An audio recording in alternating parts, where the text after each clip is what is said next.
What time of night is it? So what we at? Where are we live? Hold on, I think I'm doing it again, making sure.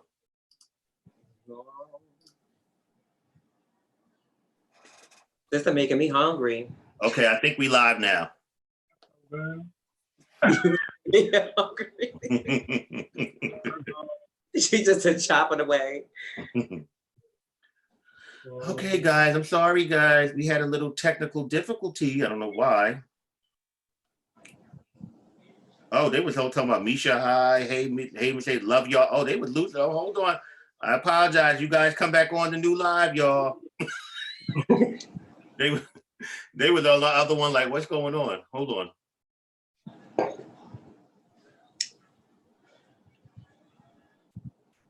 All right, we're gonna start this over again. I'm sorry, guys. Introducing. Let's go to the top. You love being on top, my girl. What is your name for the people that do not know you, for YouTube, Facebook land, and all the other lands out here? Mercedes Blanco. That's my Facebook and Instagram. And Greedy Mama on the bottom. Who are you? I'm not doing this. Forbes, Nisha, Meeka, PRO. No. So so I've been starting all of these quarantine live. Well, we were waiting for the birthday girl. I spoke to her around 7 o'clock. Shout out to my sister Sanaya. She was taking a little nap from early because she really wanted to do it early, but I told her she had to give the girls a chance to get ready. So here we are, me and my baby girls. So let's talk. First to you, Misha. How have you been doing on this quarantine? How have you been maintaining? How are you feeling? Talk to us. Talk to the people.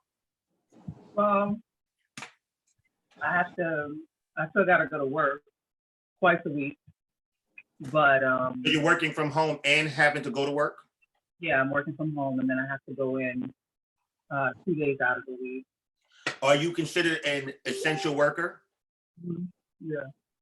So let me ask you a question, because for those that don't know, you have a child, married woman, all that. You're a working woman. How is it for you having to still go to work and work from home? So the good thing is that I'm home Monday through Friday, and then I go in on Saturday and Sunday. Usually, like before all this happened, I would work straight Monday through Friday and then have weekends off. But because I have to stay home, homeschool her, and Clyde works. He's also an essential worker, so he got to go to work. So then I stay home Monday through Friday, watch Nadia, do some work, also do some homeschooling, and that's pretty much it. It's a lot, but you gotta do it. Gotta do what you gotta do. So how have you been feeling about the quarantine period? Well, I feel like this is something that they should have done before. I feel like we're trying to play catch up right now. I think a lot of people. Let me ask you a question, not to cut you off, but when you say done before, do you mean that when they first alerted, about the virus and it started sort of creeping in? Yeah. I would say once we started finding out what was happening, I feel like we should have definitely took it a lot more seriously than we did. I feel like a lot of people still aren't taking it that serious because I don't feel like they've really been hit by it. So as you know, my grandma, my uncle, some other folks that I know passed away because of this virus. So it's different for me because I see it, so I know how serious it is. But I feel like a lot of people still aren't really taking it that seriously, or it's not really that serious. Kind of weird, but I feel like a lot of people don't. Again, like if you're not hit by it, then you're really not going to care about somebody else. You know what I mean? A lot of folks are just caring about themselves. They're not necessarily caring about other people, understanding that just because you might be feeling well, just because you might be okay, that doesn't necessarily mean that you are okay, and that you are greater risk to other people who have compromised immune systems who might not be able to fight off the virus as you can. You know what I mean? And So you're talking about asymptomatic people as well, correct? Yeah.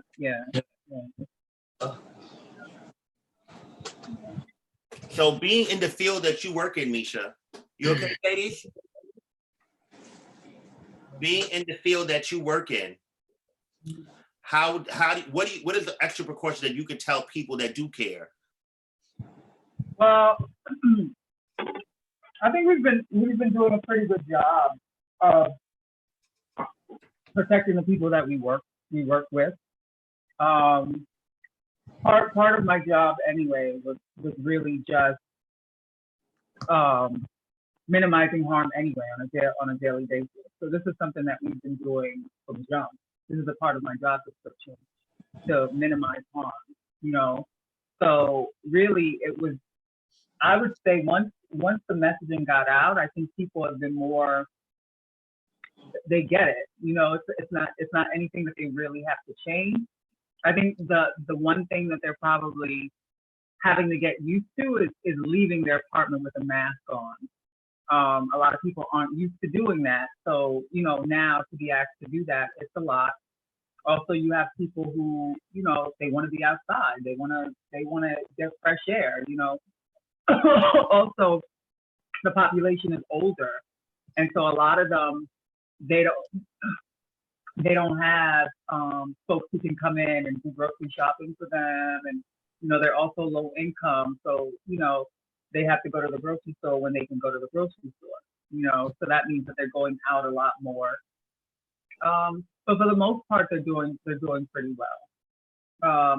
When I'm home, I'm definitely talking to everyone, like making sure I'm reaching out to everyone and checking in with them, doing a symptom check with them, and also a reminder, making sure that they're checking their temperature twice a day, that they're looking out for any kind of like cough or new cough or any kind of like cold symptoms. Something else to look out for is like loss of taste and loss of smell. So that's like a clear indicator that something's going on. It might not necessarily be like really explosive, but it can be a mild case, but understanding what it looks like, what it feels like, and taking precautions, you know what I mean, is really important. Like making sure that you're drinking teas or any kind of holistic thing that you can do. How I look at this, I really look at it more of like the most important thing to do is symptom management. So like if you're having any kind of symptoms, like let's say you're having a cough, you want to make sure that you manage that cough. You know, if you're not getting enough vitamin C, you want to start upping your vitamin C intake. Natural vitamin C, like ginger, turmeric, avocados, not necessarily. A lot of tea, right? A lot of tea, exactly. Exercising, rest. So also making sure that if you are quarantined with other people, that you're like covering your face, that you're washing your hands consistently, or that you're quarantining in like a set space away from everyone. That's like the best thing, because I was not feeling well, so I was definitely, I really had to kind of like do everything that I'm saying right now. You know what I mean? Because I have a little girl, because I have a partner. You know what I mean? Like we're all together, like we kind of have to like watch out for each other, you know. So, but I got a symptom management, and from there I feel like I got a lot better, you know. But as you know, there's no cure, there's no vaccine, there's none of that stuff. So you have to over the counter work too, like Tylenol for pain management. I take Tylenol. What else? Food effect. If I have like allergies, like I try to treat the allergies as well. So it's really just about like nipping things in the bud. As soon as you feel thing coming on, you want to make sure that you're like, you know, well, how handling it. How has it been for your daughter? Because I know you do a lot of activities with her, and she goes like, so basically she's been home. How has that been for her? She's going through it, you know, but she has like really good teachers who check in with her. We do a lot of video calls, so she's able to see like her peers. They have conversations. They do little activities together. So it's pretty good. I mean, Your phone has a little feedback. It does. Can you hear me now? Yeah, I Is hear that you. better? Yeah, it's the audio is a little weird. Oh, I'm on a Bluetooth. That's what it is, girl. Get off that damn Bluetooth, girl. Yeah, well, if I do it on something else, then this is going to be enough. Say it again. This is it, honey.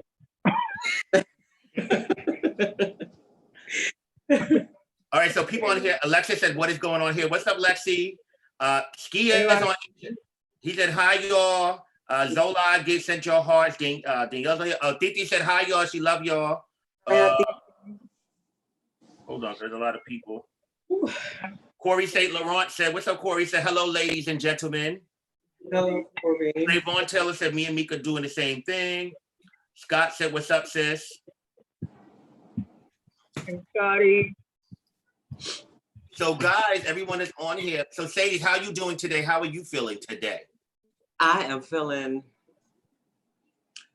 I'm hanging in here. I can't even lie.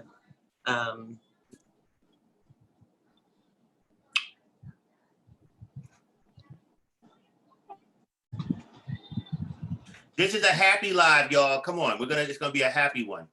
I know, but it was supposed to be all of us tonight. She took a nap, and for all those, it's her birthday. Everybody shout out her out. It's her birthday today. So let's take this another direction because I want this to be a happy, good time, and I want everybody that's watching this that's also quarantined to enjoy this. Ladies, go take a few minutes.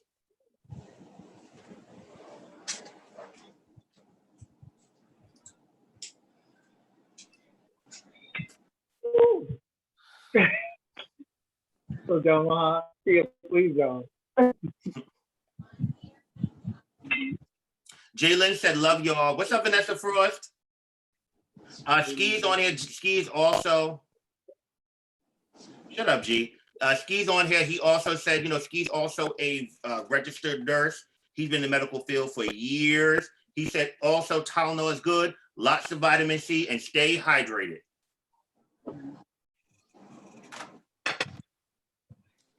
So, do anybody, while I set this up, hey man, how you doing? You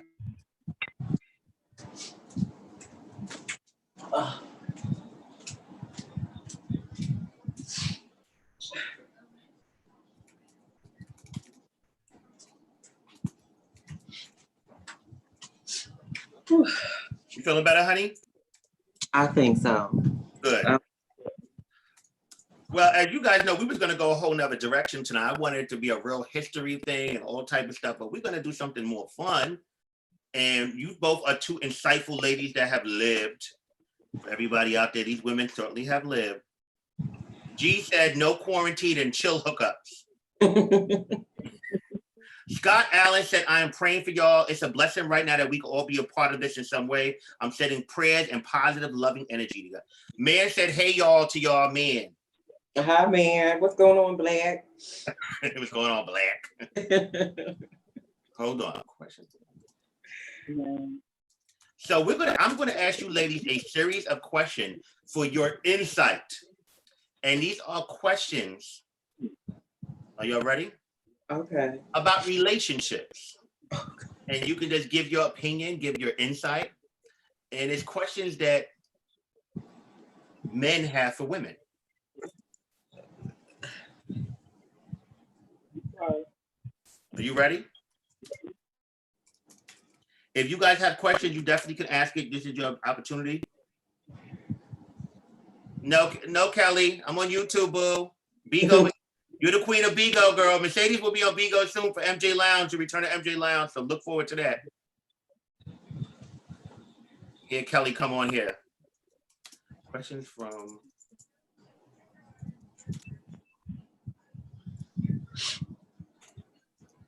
Sis, is your husband home? Yeah, he's cooking. He's still cooking. Girl, so is mine. They talk about they want to answer these questions. Oh, okay. He about to cook and bring it to you. That's the apple. No, you already ate. If a guy comes to y'all and tells you he has $50 for a date, $50 to take you out on a date. That's his budget. Oh, I thought you.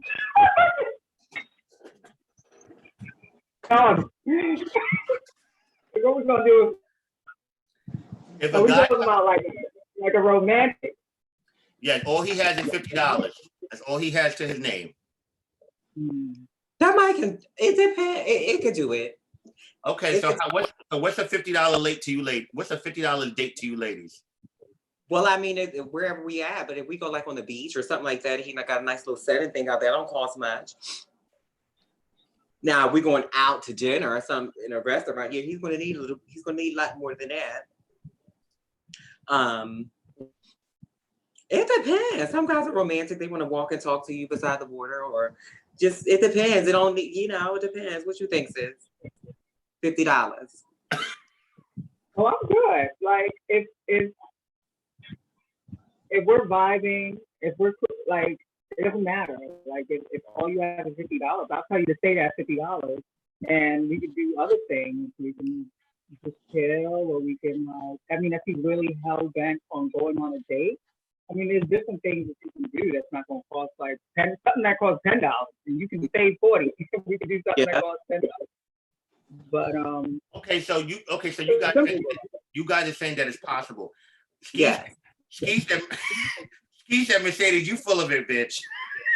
No, seriously, I'm telling the truth. That it don't have to be. What's up, Isaac? We love you. Where to spend tons of money. You don't have to do that.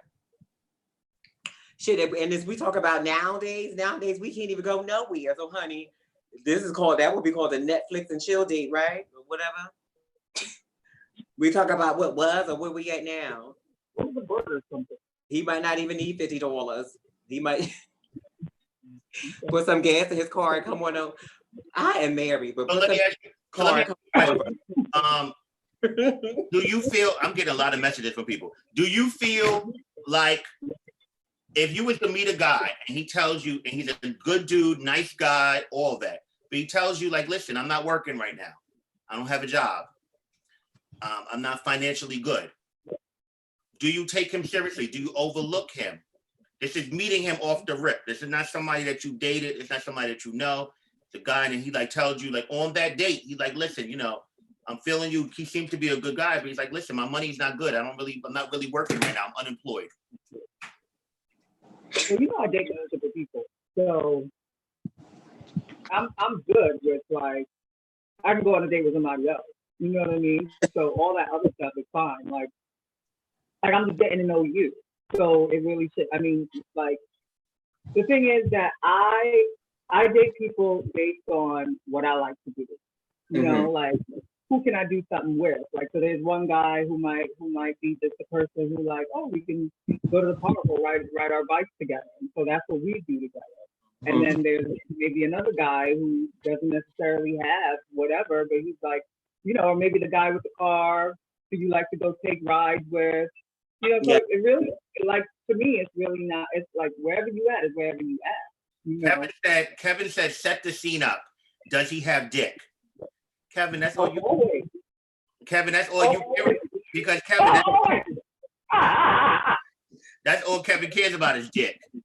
Moving on. That's the problem. Like if I get tricked, then it don't matter. What do you get tricked? Like off the rip. If off the rip, like you showing me, like it needs to be what I'm into. Otherwise, it's a wrap.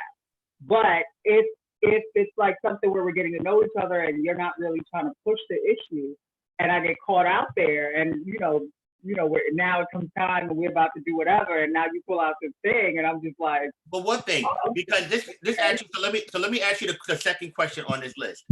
Do girls actually like dick pics? So if you're texting a dude and y'all are having general conversation, and they just send you a dick pic, how do you feel about that? I like them. You like them, sis? I kind of be alarmed by it a little bit. Like I kind of like the way. Well, let me give you the conversation. Y'all are talking, you're vibing. Hey, what's good? How you doing? You know, how was your day? All this. What you doing right now? What you know? And then they send you a pic of their dick. They send you a pic of their meat. How do you feel? Do you feel offended? Are you okay with it? I'm a little over it. Back in the day when I was younger, I would be like, oh, older. I'm like, I'm not really. That's kind of like, well, damn. I kind of like to wait to see what is down here, like, because that's all the exciting part that that you're getting to know. Now, once he already showed all that, it's like, well, you know right then and there. Once he showed, it's like, oh, girl, that's not big enough. Never mind. I don't even want to talk to him. Or oh, that's too big. Or what? It just don't look nice. That's all the waiting stuff that you got to wait for. That you just be excited to meet this, to get to know all this, everything about this person. Is this really Kevin on here? I need to know. Kevin just said. Kevin said. I don't mind getting them. What I mind is the conversation after, or the conversation. Like if it's just like a sexual question where it's like, oh, I just want to, where you just trying to slide or you trying to do whatever. That's different. That I get offended by. Then I'll leave somebody, or I won't talk to somebody. But if it's just like sharing pictures, like I share pictures, they share pictures. I really like that. I was about to ask you a question, but I forget there's people on here, so. I love that. There's definitely no. Wait a minute, Misha. Kevin said it has to be girthy. It has to have girth. Oh, yes. No, I don't like length. Very girthy. Like length. I'm not a length girl. I'm always about the girth. So you'll take a fate. A what? A fate. What is that? A fat 8. Would you like a fat 8? That's nice. Is it cut or uncut? What's your preference? I'd rather not say. For you to say, well, let's be honest. You say rather not say, but it may be uncut, and a lot of people have issue with being uncut. So. Oh, I like that. I love it. Some people don't. Either way. And I'm here like, I don't know. Either way sometimes. Either way. It depends. Either way. Some of them look cute and some of them just don't. So it depends what type he got. All right, next question. If a guy asks you how many people have you slept with, do you tell the truth or not? You just don't answer. You just say, hey, listen, I'm grown. I've done some things. And I feel like people ask certain questions because they're trying to judge you. Like I don't answer questions with like based in judgment. Like if you're trying to like ask me a question to disqualify me from something, then it's like you might as well let it go. Right. You ain't gonna like the answer. As women, what is the biggest turnoff about your man? So when you're in a relationship with a man, what is something that just turns you off about men? It could be your man or men, period, that turns you off about men.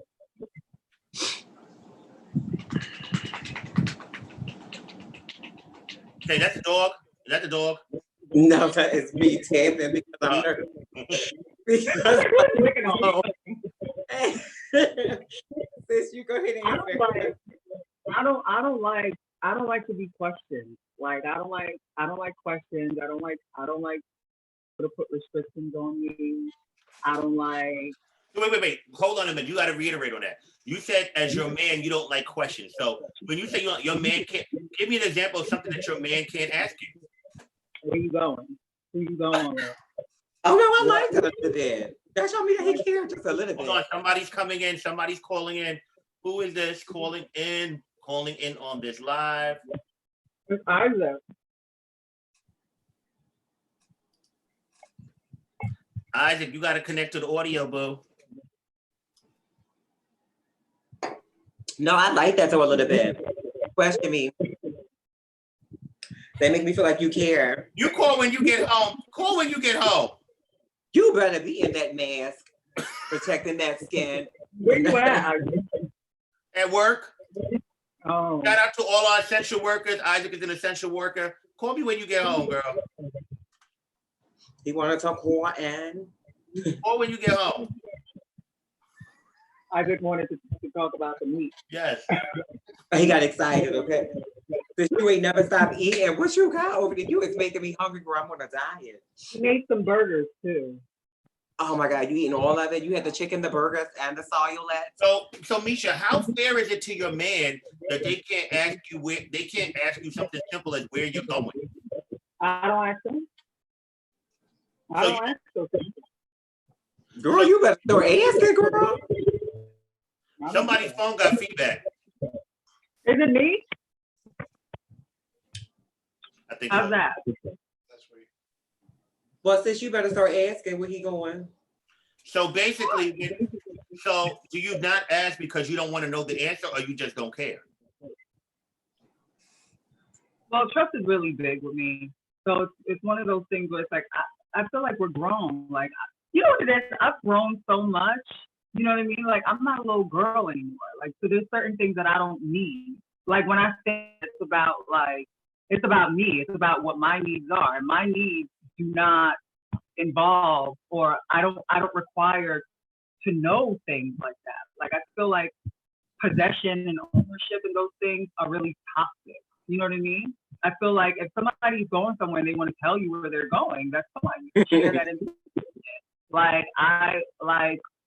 You know, especially if we've had a conversation about it. You know what I mean? Like, definitely I'll say something like, oh, you know, I'm gonna go out this weekend, or I'm gonna hang out this weekend. I'll say that. But at the end of the day, like, all the other stuff, like, especially when it comes time for me to get ready and I'm like wearing something, like, I don't know, I just don't need a lot of things anymore. Like, I need that kind of like those answers to make myself feel secure. You know what I mean? Like, I don't know. Maybe it's stupid. Maybe it's crazy. I don't know. But I just don't like. I don't like questions. I like to have my own mind. I like to be able to get up and go. I like to be able to do things. You should be able to do that too. So what are some things that you would ask questions about? What you want to eat tonight? What you want to watch tonight? You hungry? Did you watch my ad today? So don't ask me nothing about when I leave this house. Don't you ask me about Yeah. Okay. Yeah. So Mercedes, how do you feel about that? Oh no, you can ask me because I'm going to ask you because I need to know, because you might just be going to the store and I might need something. You might be going, I need to know. Where you going? Okay. All right, I'll see you when you get back. But if you go to the store or something, pick me up something. Yeah, I need to know. Just because, and first of all, just in case if anything even happened or something, I need to know where he said he told me he was going. He said he was going here. And that's what I know, you know. So for those reasons, mainly, it's crazy. It's freaking crazy. It's like regular stuff that you have conversations about. I'm talking about stuff like who you talking to, who you on the phone with. No. Those things. Because see, here's the thing for me, I just think that you should better not know not to be doing no type shit like that around. So I shouldn't even have to ask those questions. So, you know, like, we should be cool in that department. So, right. Yeah, but. So let me ask y'all this. There's a question here. When does jealousy go too far with your man? When he's cutting up your stuff. when he's barring you from getting out of the house. Going through your phone. Yeah, going through your phone. Telling you who to talk to and who not to talk to. Tracking devices on your phone. Tracker. Let me ask y'all a question. If you ask your man for, do you believe in going through your man's phone? Well, I believe like you do, like when you're going to go get checkups in the hospital. Every now and then you have to go get checkups. So I believe, and every now and again we need to do random checkups, just because, just to make sure everything is still going smooth and nice and healthy, and you know, and we cool. So let me ask you a question. You find something in his phone. Then we have to talk about it. It's a conversation. Okay, so do you go about it in a sneaky way? No. Or Hey, listen, I was going to get, it was time for that checkup. And I went through the phone, and this is what I found. Okay, let's talk about it. You know, do you want to talk about it or not? Or, you know, it depends on what it is, but let's have a conversation about it at least. Mm-hmm. So do you feel like if he's talking to a chick in his phone, they're having light conversation, but you do not know who this female is? Mm-hmm. Is it appropriate or inappropriate? Well, it's inappropriate. You don't know who she is. I need to know. Yeah. Like, I need to. He tell you it's his homegirl from work. It's my homegirl. But she need to be our homegirl. If she's your homegirl, she can't just be your homegirl. She needs to Well, be. you can't really say that, Sadie, because a nigga can say that it could be your homegirl and he could still be fucking her behind your back. Well, see, here's the thing. I have a lot of get-togethers and things at my house. If this girlfriend has never surfaced as a get-together, then So that was the time for you to invite homegirl over to get together, and she get acquainted and things. Well, to know who girlfriend is. Daughter, wait a minute. It was your phone, girl, the whole time, and I've been talking about Misha. It was you again, girl. I'm sorry, but I ain't even on the phone now, and I'm on my iPad. Well, I don't know. I don't know what's going on. I don't know. But yeah, so I mean, he needs to be our homegirl. Danielle? Your homegirl. Yeah, I just don't want to be embarrassed. Like, I just don't want nobody hitting me up. I don't want nobody hitting me up.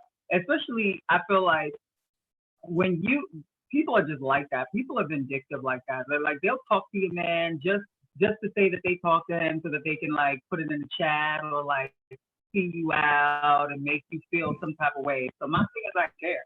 Like, I know my partner's attractive.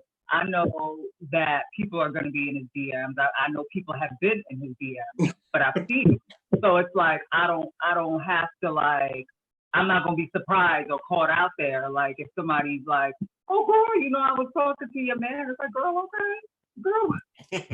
No, I wouldn't. Yeah, I was like, well, what was the conversation? Yeah, so like, I just need to know, like, just don't embarrass me. Like, I'm not going to embarrass you. Like, we're in a partnership. Like, we not, like, we don't do things to intentionally hurt each other. Like, that should not be the goal. The goal should not be. So that's why, like, I come from that place where it's like, I don't need to know anything about where you're going. Like, you don't need to know anything because at the end of the day, like, we're in a partnership and the goal is not to hurt each other. The goal is not to intentionally, like, do something to, like, you know what I mean, to shame each other or like to completely like disrespect the whole relationship. I feel like if you at that place, well, for me, I don't know about everybody else, but I'm the kind of person that I think I'm open to a lot of things, you know, that there's just certain things that I just don't like.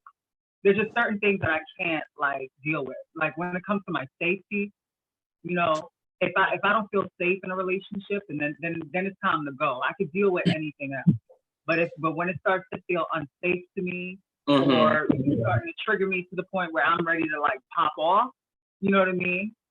So that's when I know, like, okay, we don't even need to I don't need to go through your phone. I don't need to do all that stuff because, you know, I'm not that. Like, I'm not the girl that's gonna be okay with seeing like you talking to somebody that I don't know, or hanging out with somebody that I don't know, or that we've never had a conversation about it. Like, I'm not the girl that's going to be like, you know, deal with that.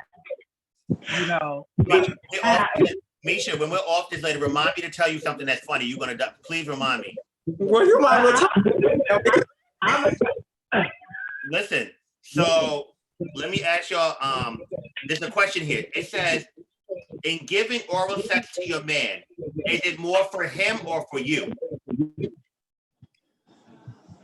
Oh, I was never that girl. I was never that girl growing up, but now I enjoy it like a lot. Like, I love doing it. I love like watching myself do it.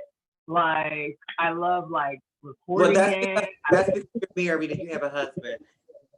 Yeah, I guess. Yeah, because that's the difference for me too now. Because before that was not one of my favorite sexual things to do. It just wasn't. But I guess when you do have a lover or a boyfriend, husband, or whatever, you do enjoy it. You not only enjoy it for yourself, you enjoy it because you get to see him and how he's enjoying it. So Definitely with the lights on. Wait, Mercedes, you have something else on that's echoing. Okay, that might be the TV. So you can just get off giving someone oral sex and it's no pleasure. If you're not doing any, you're no pleasure. Get off? No, not get off. Sometimes I don't need to. Sometimes I just want to, I don't know. Sometimes I just want to, I want to still have the feeling. Sean said that where your tablet is on the table, that's what it is. Oh my God. Just put something like top under it, or like a shirt or something. A shirt? A shirt? So it won't bounce off of the hard surface. Oh, I gotta do some ratchet and stuff here. What I gotta do? Is that better? Say something. Say something.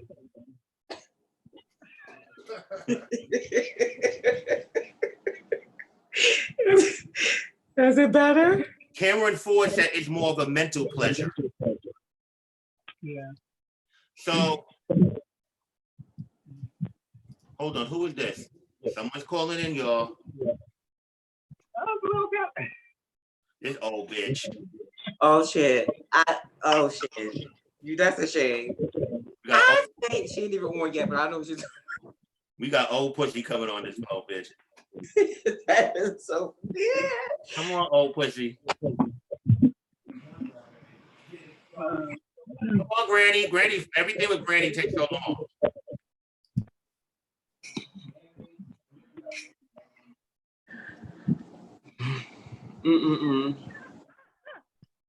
What's up, Grandma?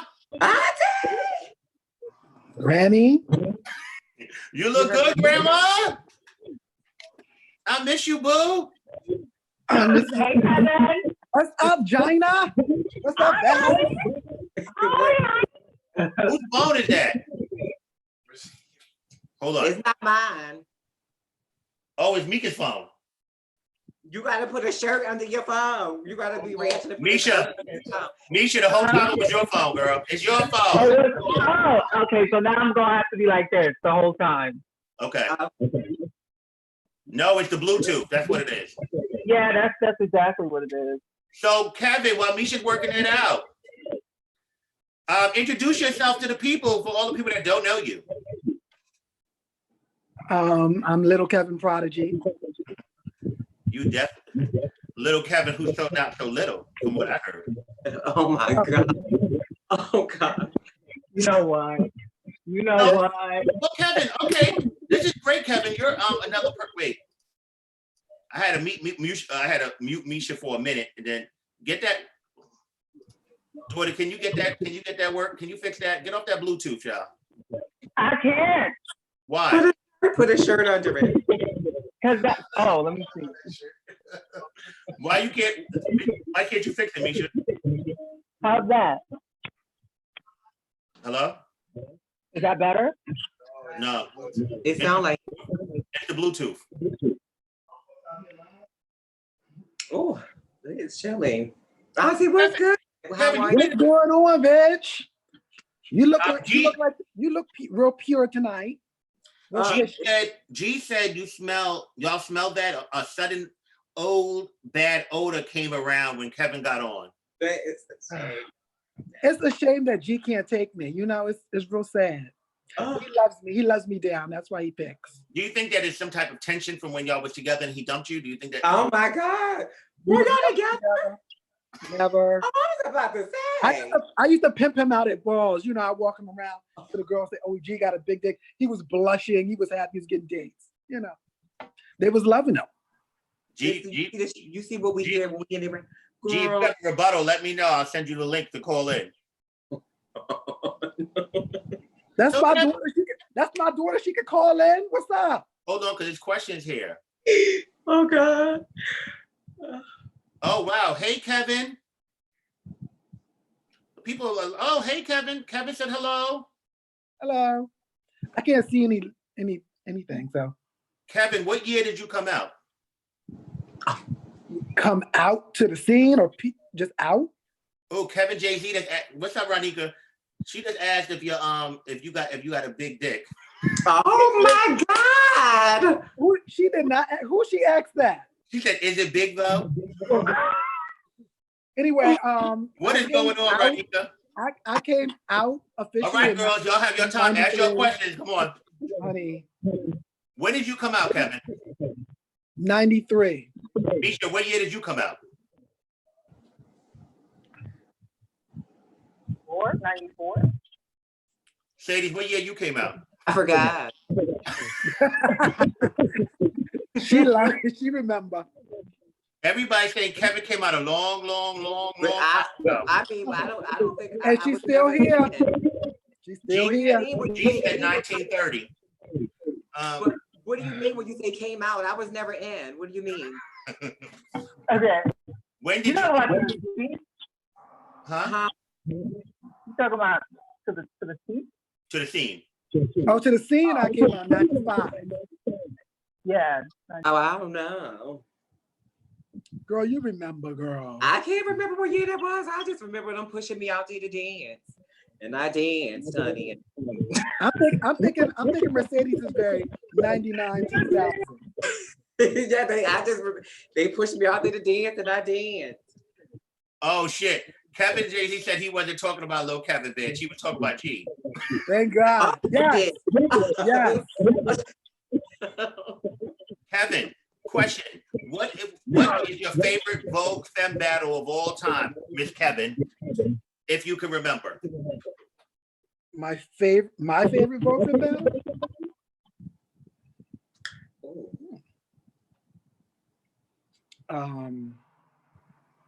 I don't know. I have a lot. I mean, fun. Okay, fun was probably all my battles with Ray Ray. They were fun.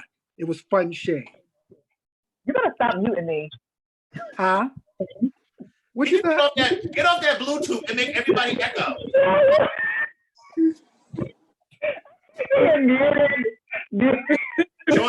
Sean over here laughing and shit. I know it does, but I want Misha to get off that Bluetooth. It's fucking everything up. I can't get off this Bluetooth. Why? You huh? What? What is this? Can I use your headphones? Now I'm going to use these big old game headphones.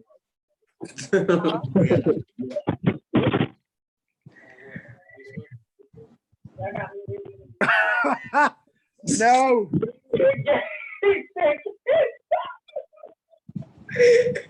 All right, Mercedes, what made you start walking performance? That was the only thing that I was going to let the scene judge me on. Yeah. That's it. Cameron said, my first time seeing Meeka. You hear me, Meeka? I'll wait till you get that together, girl. Let me know when you're ready. We're talking into it now. Really? I'm muted again? Oh. Oh. Misha, somebody said the first time seeing you at a ball, you came out as the Destiny Child. That's 2004. Thank you, Cameron. Misha, what made you get into Vogue? Oh, I don't know. Oh, you know what it was? I told you. I used to watch, my mom used to have us watch like 13 and PBS when I was like really young. And I used to see these like, what was that thing called? It was like this show called In the Life. And they had one with Willie Ninja on it. He was performing. I was like, and I liked it. I remember, I don't know how I started voguing. I think I really don't even know. I think I just started like just doing it, practicing with people in the house and just doing it, and then doing it at the club. And then from there, like people started being interested. G is a key, y'all. G said, wait a minute. Little Kevin said, Little Kevin versus Fred Flintstone, bitch. Misha, what's your favorite battle What's your favorite battle of all time? I don't know. Which one is it? I don't know. Mercedes, your favorite battle of all time?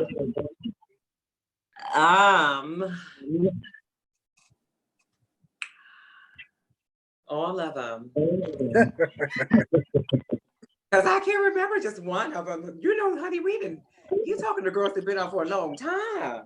That battled a long.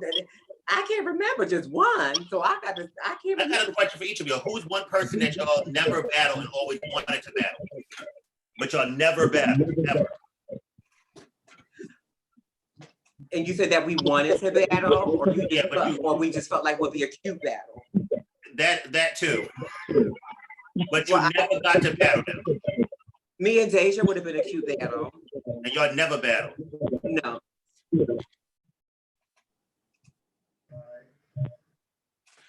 Kevin, Jay-Z, Misha, what about you? Somebody that I always wanted to battle. But you never did. Well, like I've told you this before, like I always thought that other people were really good. So it wasn't just like, I always had like one of those like fear, like performance anxiety.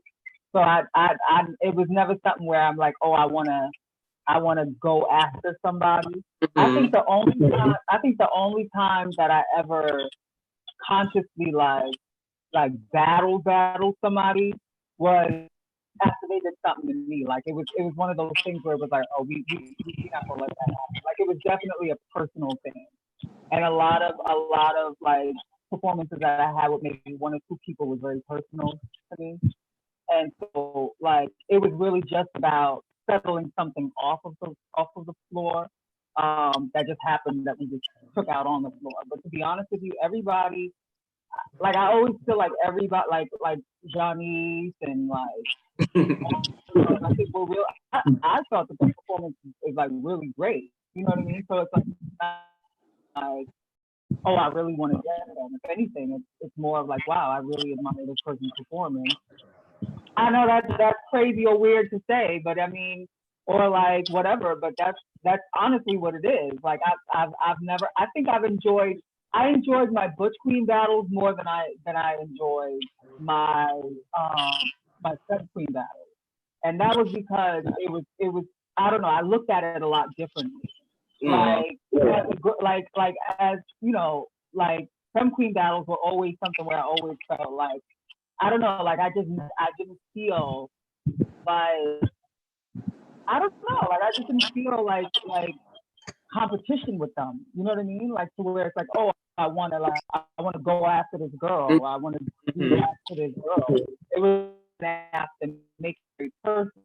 Then it was like, okay, we got to really do something. Your phone acted up. Yeah, I'm just gonna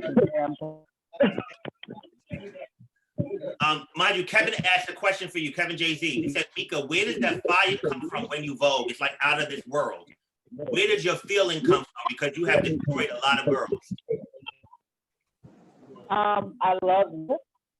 So I love if the beat is really like a beat can speak to me. Like a beat can completely take over, you know, Misha, I love what you say. You're gonna have to, Misha, hang up and call back in. All right, let me. Okay. Baby, it's the sound of that music. It's the sound of the drums being black. Did that high hit you right? Yes, that's what it is. All right, Kevin. So Kevin, you at one time, for those that don't know, especially in the early 90s and 2000, you was that bitch from Philadelphia. What made you feel it, Kevin? What did it for you back then? Remember, you was a shady girl. A lot of people could not stand you, Miss Kevin. You was unbothered.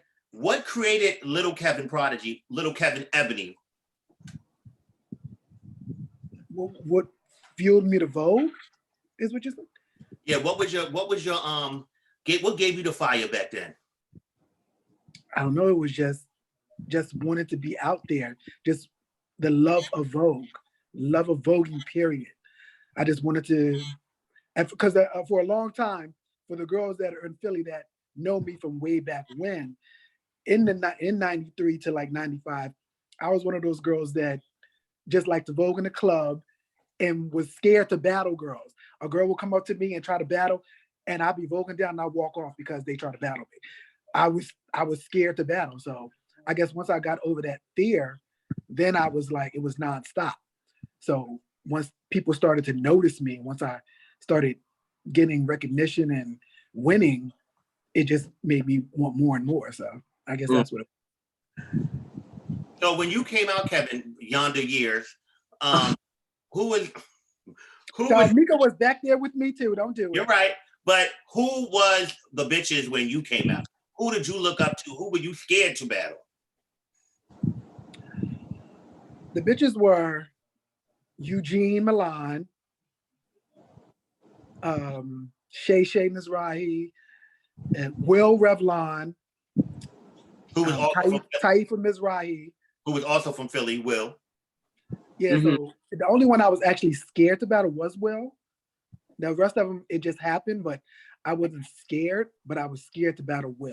But when I came out, I said, you probably would know too, Will was that bitch. Will was the... Oh, yes.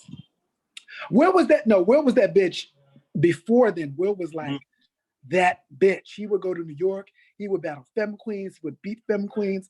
He was that bitch, and I could not beat him. Like, no, I beat him. Oh, I did beat him. I beat him prior. Okay, I beat him. Beat Will? I did. No, I beat Will a lot of times. But the first time I actually beat Will, because I had lost him probably a couple of times, was it was Excellence Ball 95. It was really when I started walking, because all the other stuff was like mini balls that I lost him at. But it was the Excellence Ball 95, and I beat Will, Eugene, and Stacy that night. So that was like my arrival. So when I beat them, it was like, okay, I was Kevin Ashante then, actually. So, or was I? No, I was Kevin. I think I was Kevin Ashante. The house of Ashante, bitch. Yeah, so Alyssa's house. How long was that house open for, boo? It was open for a while, but I was only in there I was in 2 houses for like a year, and then they snatched me in Ebony. So between 94 and 95, I was like Ebony. I'm sorry, Ashanti and Geely. And then by the end of 95, I was officially Ebony, because the first ball of 96, I walked in one. Oh, I never knew you was a Geely. Yeah, that was my first house. Let me ask you a question. How did you view the other Vogue friends back then, and how do you think they viewed you?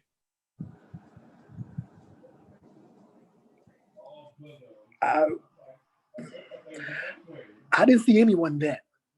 You know, I didn't see anyone. It was like, bitch, whatever. So, you know, back then I liked to Vogue. So, and after I got over that fear of battling, I was ready to battle anybody. It didn't really matter. It was just like straight take it, because I had a whole machine behind me.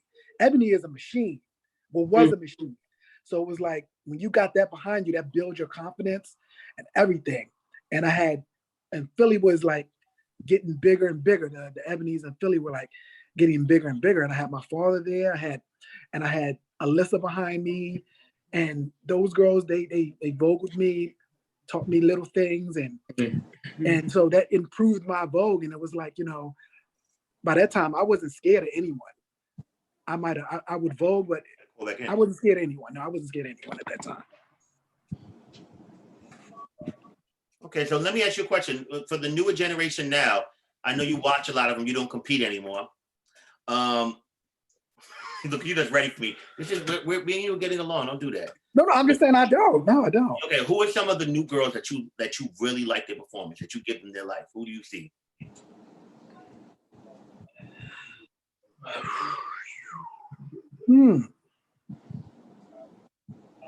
Okay, now I like the one that just won your ball, Pussy St. Laurent. Pussy West. Pussy West. Oh yeah. See, I like her. She votes down and she's cunt. because sometimes it's hard to be cunt and then Vogue with that much precision and be dramatic, and she does it all. But let me So ask you, okay, why is it that y'all feel like, this to you two say, why is it that older girls, I know y'all from a different time, but why is it that it seems like older girls only would give life to the girls that vote cunt still? Like, because there are dramatic girls that vote down just as well. They're just dramatic. Well, it looked the part.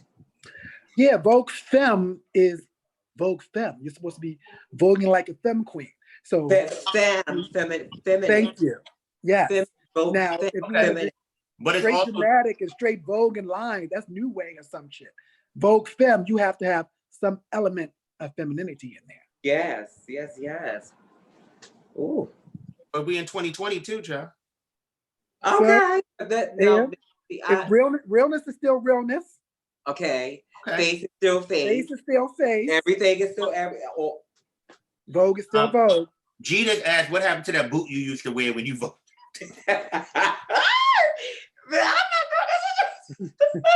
You gotta pay G no mind though.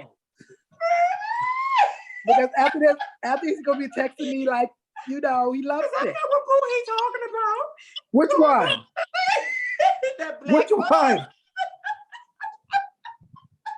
That good old boot, that boot you used to wear. Bitch, I have plenty of boots, girl. No, Which I boot? see that. Your favorite one was that black one, though. Your favorite one was We that gotta black one see that came up by the calf. It was about to the calf. Oh, you talking about- I mean, that was the early days though. That was the early Wait, hold days. on. Misha's back. Misha, talk. Hello, Misha. What is she? I can't hear you, girl. Baby, that boot. I'm sorry, Auntie, but I had to fall out. Bitch, every bitch had a Vogue boot, bitch. Okay. Every bitch on this phone had a Vogue boot. Okay, listen. What you said, Misha? We can't read lips. We can't read your mind, boo. We see you. We see you, but we I can't don't hear see you. her. I can't see her unless I can see her. Oh, I don't see her. I can't. Kevin hear her. Kevin got to do his gallery. Kevin Jay-Z said, you can't see who, Kevin? You can't see unless they talk, so you got to switch the gallery out.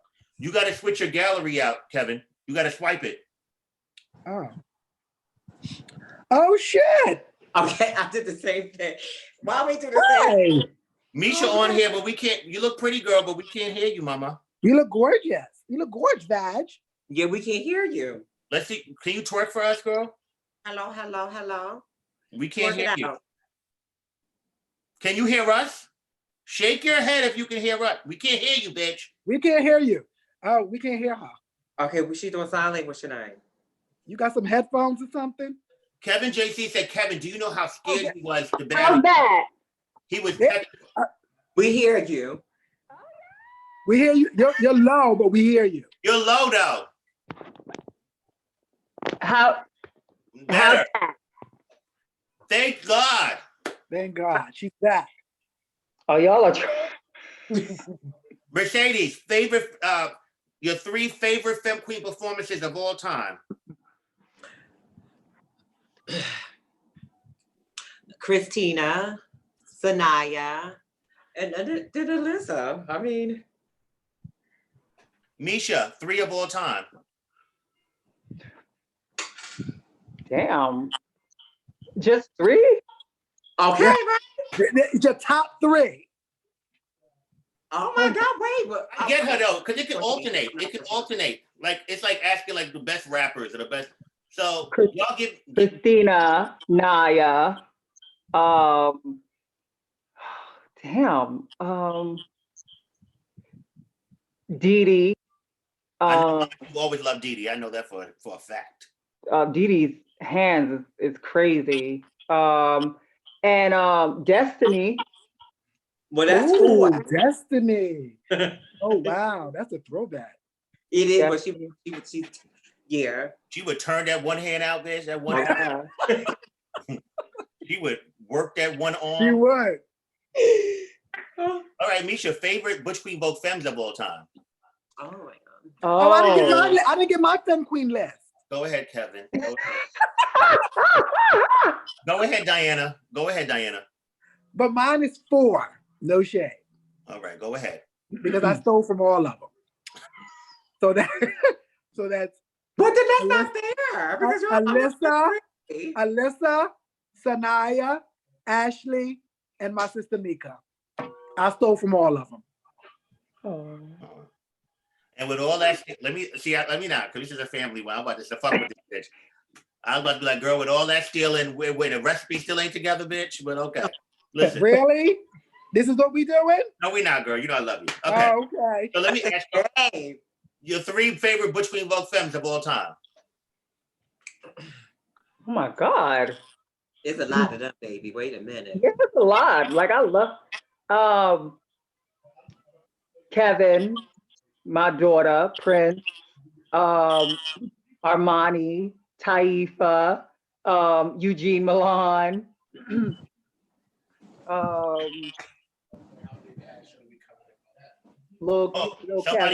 Somebody asked, thank you, Sean, for helping me. There's so many damn questions. Kevin, how did Ashley become your mother, little Kevin? Oh, shit. Little Kevin got a lot of mothers, child. I only have 2 mothers. I only have 2 mothers. That's it. 2 mothers and 1 father. Angel was your mother too. She's not my mother. She was my house mother. Okay. So different. All right. How did she become? Ashley became a mother. I don't know. She just don't call me her daughter. Like I live for her. She know I live for her Vogue. I live for not just for her Vogue. I live for her whole aura. She was a bad bitch. Like, just no shade. These girls can say whatever they want to say about her Vogue or whatever. But what would they say? Ashley was the answer. No, there's a lot of young girls that, whatever, but they don't know. They weren't there. Well, and that bitch was everything. That was their timing, so they're not going to get True, so they don't know. And Vogue it's an evolution, it has changed, but she was everything. And so does it really though? It does. I think it has changed. I think it has changed, but I see elements. Almost definitely. I still see, like, when I look at certain girls, I still see Vogue like what we did back in those days. I can still see the sexiness and the actual swiftness and the actual performance in certain girls. One girl that keeps coming to mind that when she does Vogue, 2 girls, when they Vogue, I feel like they can probably be in that era with you guys. And that's my opinion, is Tamaya and Asia. That they can be in your era as well. Well, what era? Because me and sis come from an era before. What era? You bitches was rolling and conquering runways at the same time. I know what she's saying though. It's still. I get what she's saying too. So if you want to take it, I would say, well, no, actually, I guess I'm gonna say Mercedes then. I'm gonna say Mercedes era then. All right, so you put them right with me. So now when I go out, child, they gonna want to step on the floor there. You're gonna have to take them for a ride. This is a good question. What made y'all? Why did y'all all stop competing? What was the reason y'all stopped competing? What made you get over it? Misha? We all sitting there like. Okay, who gonna go first? Oh yeah. Honestly, like they get that quiet.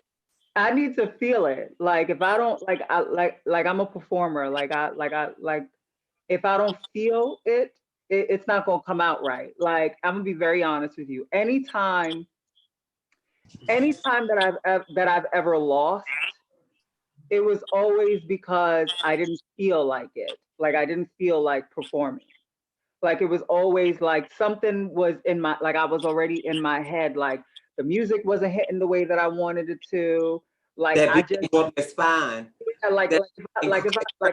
realized that whenever I vogued for other people, like somebody's like, "Oh, girl, you need to perform tonight." Like it didn't do it for me. Like it just didn't do it for me. So it's like, oh, and I always said that to myself. I said, you know what, I'm never going to, I feel like this is all we have. You know what I mean? Especially as like queer Black people. Like I feel like our art is all we got really left. That's ours. You know what I mean? And if you're not protective of it, like people just snatch it away from you. And so my thing is like, I'm not gonna perform because I know you want me to. So I'm gonna perform if I feel like it. And if I don't, I don't. I'm gonna do what I want to do. If I feel like just tipping, that's what I'm gonna do. Because at the end of the day, I feel like a lot of times, like the space, the environment, even the people might not be ready for it, or they're looking for something that ain't there. So it's like, I'm not gonna please them. So it's like, why even bother? Why even try? You know, especially if I'm not there, if I'm not feeling it, you ain't getting nothing out of me. What about Alpha Omega? How did you feel that night when you came out Well, I came for that. Like I was, you know, like I told G, I was like, I was feeling something already that like my performance is like an extension of what I'm already feeling. So if I feel good, or if something's hitting with me, then I know that it's gonna be a cute moment for me. And the fact that I was, again, like I had control over what I was doing, what I was wearing, the music, you know, all that stuff plays a really big part in how your performance comes out. Like if you don't look good, or if you don't feel good for myself, like I know that the performance is just not, it's not going to come out the way that I wanted it to, the way I wanted to. Plus I'm always so critical of myself anyway, that I need to be so I need to be able to look back at it and like be happy with what it is that I did, or else it's like I just don't ever want to put out something that I know other people are going to see and they're going to critique that, and it's not my best, you know, because then they're critiquing you at your best, and a lot of times you stay there, like they don't let you grow from that, you know, or they don't remember anything else. They're just like, oh girl, did you see her? Oh, that's a shame though. Yeah. That's a shame. That is a shame though, that they think that way. Yeah. What about you, Mercedes? How do you feel about competing? Now? Period. I'm just too old for that. I don't need any more validation about anything.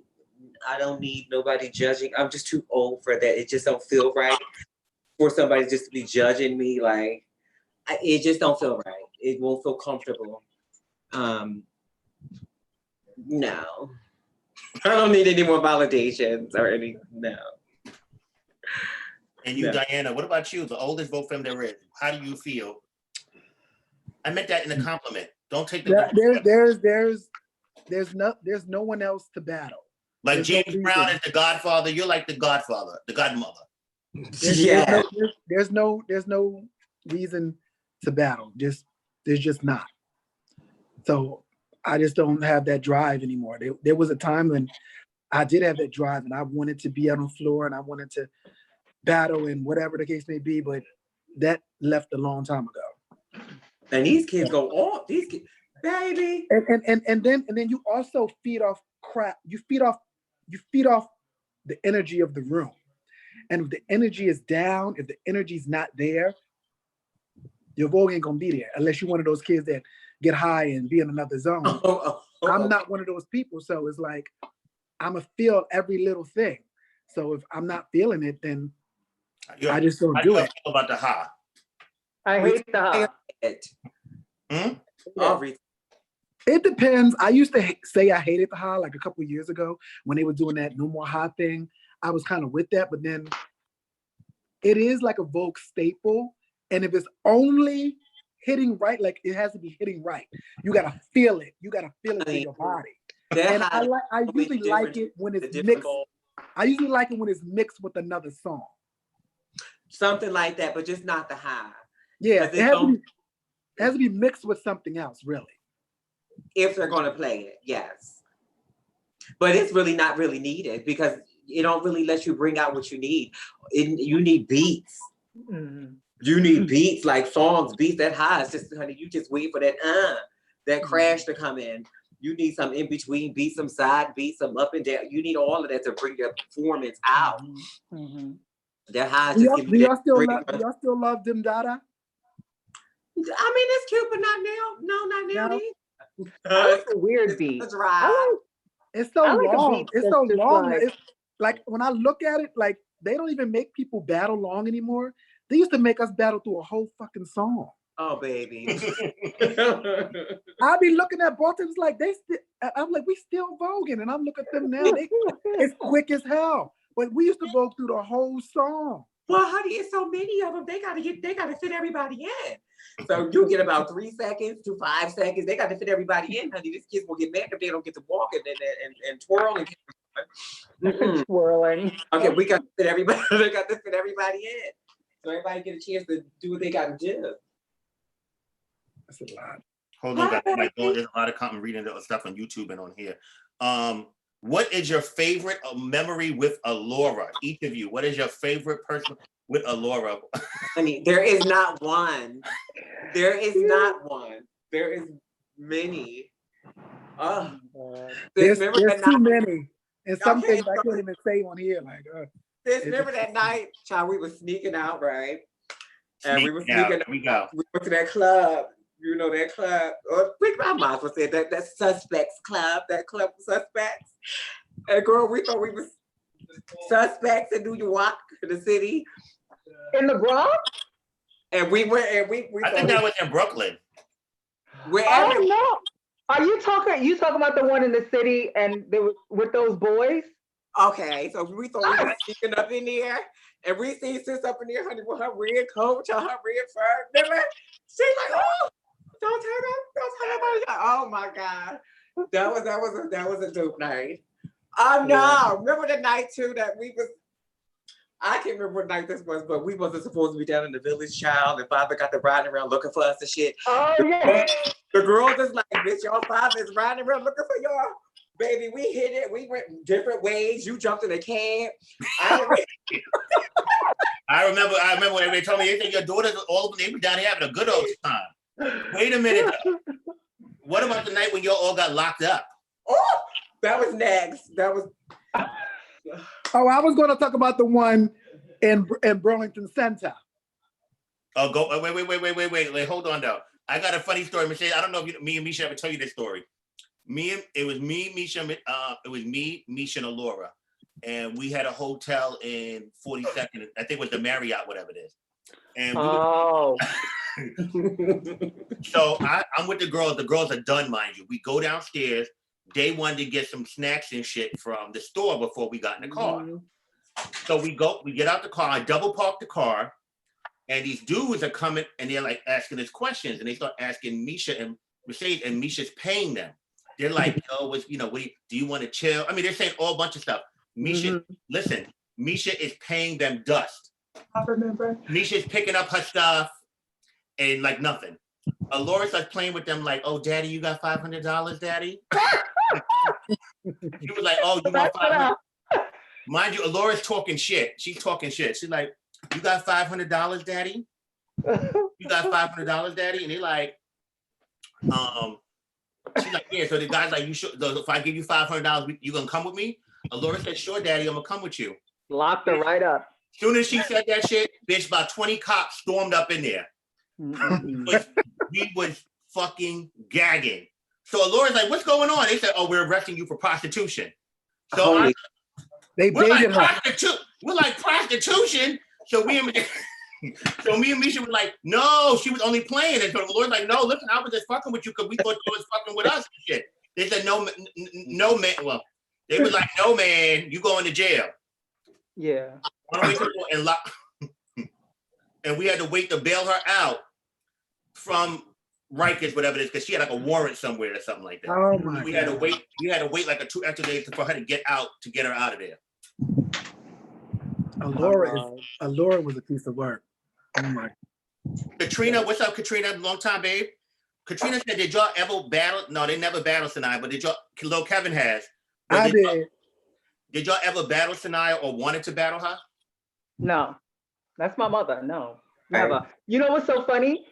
In the beginning, like people were like, oh, like if you don't battle her, like you'll never get out of her shadow. Like you'll never you're not going to be taken seriously if you don't battle. I was like, no, I'm not doing that. Like I I would never battle my mother. Like, it's like I take that very seriously. Like a gay parent, a community sister. Like, I take that very seriously. Like I'm not in competition with my sisters. I'm not in competition with my mother. Like, she's my mother because I respect her. I have something to learn from her. Like, to me, that just would undermine the relationship. You know what I mean? If I wanted to come for her, or if I felt like I was on it like that to battle her. Like, I don't want it from her on my best day. Like, and that's how I'm always look at it. You know what I mean? Like there's no other Naya. That's it. Like, Okay.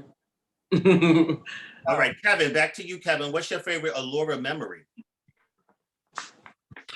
Oh, we had just left my house, and we were on our way to. Where were we going to New York? Right? We were on our way to New York. Jersey. We were going to Jersey. We were going to Jersey. It was like a St. Clair. It was like a St. Clair mini bowl or something like that. Yes, we stopped at the mall. Do you remember this night? You can remember we stopped at the mall. Oh no, it was Mercedes wasn't there. I don't think so. Were we trying to go get hair? We went to the mall to get stuff. I don't remember what y'all was getting, but I know y'all were in the cunt store and got into it somehow with two cunts in there. I don't know who they were, but y'all got into it with them. And I don't know if you hit somebody or something, but I know you left, but Allura stayed. No, and Misha. Allura gets in there and fighting down. Misha started fighting all the women, the cunts out there. Let's keep it real. Misha started fighting the cunts first. Yeah. It was over. But then Allura got a whiff of what was going on and came in there charging like a bull and threw the whole rack. And tore the whole store up. Tore the whole fucking store up. Okay, who's this fifth person coming in? No, that was from Misha's trying to get it off, but it won't move. Hold on. Yeah, it's like it's doing something. I'm trying to get out of it. Hold on. I'm trying to lock. They're fighting or whatever. We get up, we break up out the mall, we run. Because Allura gets locked up again. Allura gets locked up again. We're in the car on the turnpike on our way to New York because we're like, well, there's nothing we can do now. We have to come get her. We're thinking they're gonna keep Allura, so we get in the turnpike. We're like, we'll come back in the morning. We're on the turnpike, and all of a sudden we get a call. It's Allura. Come get me. So we turn back around, go back to the police station, get her, and go back to Jersey and get ready for the ball and go to the ball. What did we have on that night? Who knows? I think Allura battled Lexi, you battled Yolanda that night. I did. Yeah. I don't remember. Was that's the night when Meeka had on a black turtleneck and black boot in the jean? It wasn't a turtleneck, but it was like a black shirt, some blue jeans and a black boot. Oh yeah, I remember. Yeah, you did you got Yolanda that night. I remember that. The key was, Misha, the reason why you really went there. Why? It was that's the real key behind why you really went there that night. Because it was like you was not going with us, and then you had jumped up like, "Oh, I'm going to come with you." And then that's right. Yeah, that's right. Damani said, "What's your favorite memory of Yolanda, if any?" Rest in peace to Yolanda. Yolanda's funny. She's not doing that. What? Let's say we'll talk about, anyway, continue. We'll talk about it now because they said it because what? What? They want you to stand up. What they want? She not doing all that. Get the fuck out of here. What they want to see? They want to see the new body. She not ready yet. She not done yet. She's still here though. Y'all see her. Go on. Next question. Any Yolanda favorite memory of Yolanda? Baby. Yeah, she was funny. She was hilarious.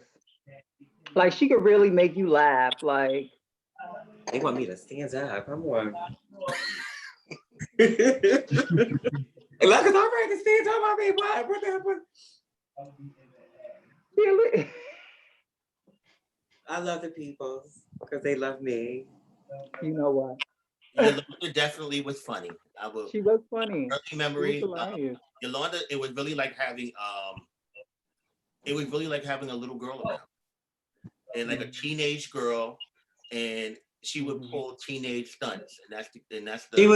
She was bubbly. She was all over the place. It was really like having a rebellious, crazy teenager, and then she could turn into a baby that quick. Oh my God, child! I gave all her speaking voice. That was funny to me. Yeah, child. Yes, I vogued her. I vogued You know what I love about her? Yes, I vogued her. No, you know what remember when she used to do her hair like 3 or 4 times a day because something might happen to her outside, and she was like, "Oh, honey, this hair got to come out." With her beard. I have never to this day seen anybody that changed their hair as much as Yolanda would. Yolanda can do her hair 3 or 4 times in a week, full head weave 3 or 4 times in a week. That's how Yolanda would, if she would ever ask for anything, it would be for hair. She'd be like, "Oh, just get me hair." Yolanda loved her hair, especially when she was young. That I've never seen nobody to this day that would do their hair that much. Yeah. No, she took care. She like, that's one thing she did not play about. She did not play about her hair or her look. It was like she always wanted to feel like on point with her look, you know. And she loved Banji Cunt. That was her. To the core. So Kevin, you're on here. You've been in a relationship for over 5 years. Let me ask you a question. How have you? Congratulations. Congratulations. But listen, y'all, she ready for me. Get in. Okay, she clocked that. Congratulations, baby. Yeah, She said, "I'm ready." I'm here for some advice. See, having that for people in the YouTube land and all this stuff. What is some advice that you guys can give? You know, you've all had long relationship. Oh, okay. I'll ask that question in a moment. That's a whole story behind that. But what advice can you give out to people in regards to having a healthy, long relationship in this community? What's up, Kels? You're asking me that? Yes. Yeah. No, but you probably need to be asking Sis because Sis probably been to hers a little longer. Yeah, but Misha, but that's a little different too, because Misha, they were together when they were young, and then they came back together when they were older. Damn, Misha, that's like a 20-year span though, right or wrong? 21. 21. Wow. Let me tell you, without giving too much, I'm not gonna give a business on here. What I love about their relationship, me personally, is that, and I will always love this about him and them, is that he was there from the beginning. All right. He's seen her as a BQ and D, or he's seen it from being a little hard, a little, you know. Oh, Misha, I just saw some pictures, girl. Oh yeah, keep that to yourself, honey. Okay. Hold on, wait. Bring the album from 98, 99 so I can show them pictures of all the. I got some pictures. I got some pictures of YouTube, Niecy. Don't do that. I'm not doing. I'm just saying I got some. I got some. That's all. I was going through my book and I was like, "Oh, look at that! Look at this, baby." But they wouldn't see that. Somebody wanted me to ask you, how do y'all cheat without getting caught? Tell them. Oh, shit. How do you cheat? How do you cheat without getting caught? Tell them. I'm not answering that. Tell them. Did you say kill him? No, tell them, honey. Tell them. Wait a minute. Misha, so how was that? Okay, so Kevin don't want to answer. You know, I don't know why. You should be. You didn't give me. Go ahead. You started going into. You started going into Meeka's relationship, so I want to hear more. So, Misha, how was that? Him knowing you as a young gal and now as a grown woman, him coming. You know, how has that been? Well, it's a lot. I mean, it's good because he knows, like, he's like the only person that knows everything about me, like everything. Like, I can't explain it. I think those are the things that make me like, that's the stuff that keep me going in the relationship. Like when he frustrate me, or like I'm ready to just like bounce, you know, like it's the fact that, you know, he's, you know, somebody had said in front of him. So as you remember, like I didn't have any work done. Like he met me as a PQID, like I was just transitioning. I wasn't even like 24/7 at the time either. You know what I mean? And so the girls used to really feel it. Like, girl, you and your padded body, you ain't got no body, you ain't got nothing to keep him, you ain't got nothing to, you know. And he really was one of those people where it was like, like it doesn't matter. Like I don't see that. Like I see you. I'm here for you. You know, like he's always been here for me. Like at the end of the day, like, and just with any like major kind of like event that happened in my life. You know, like we've been through 9/11 together. We're going through this together.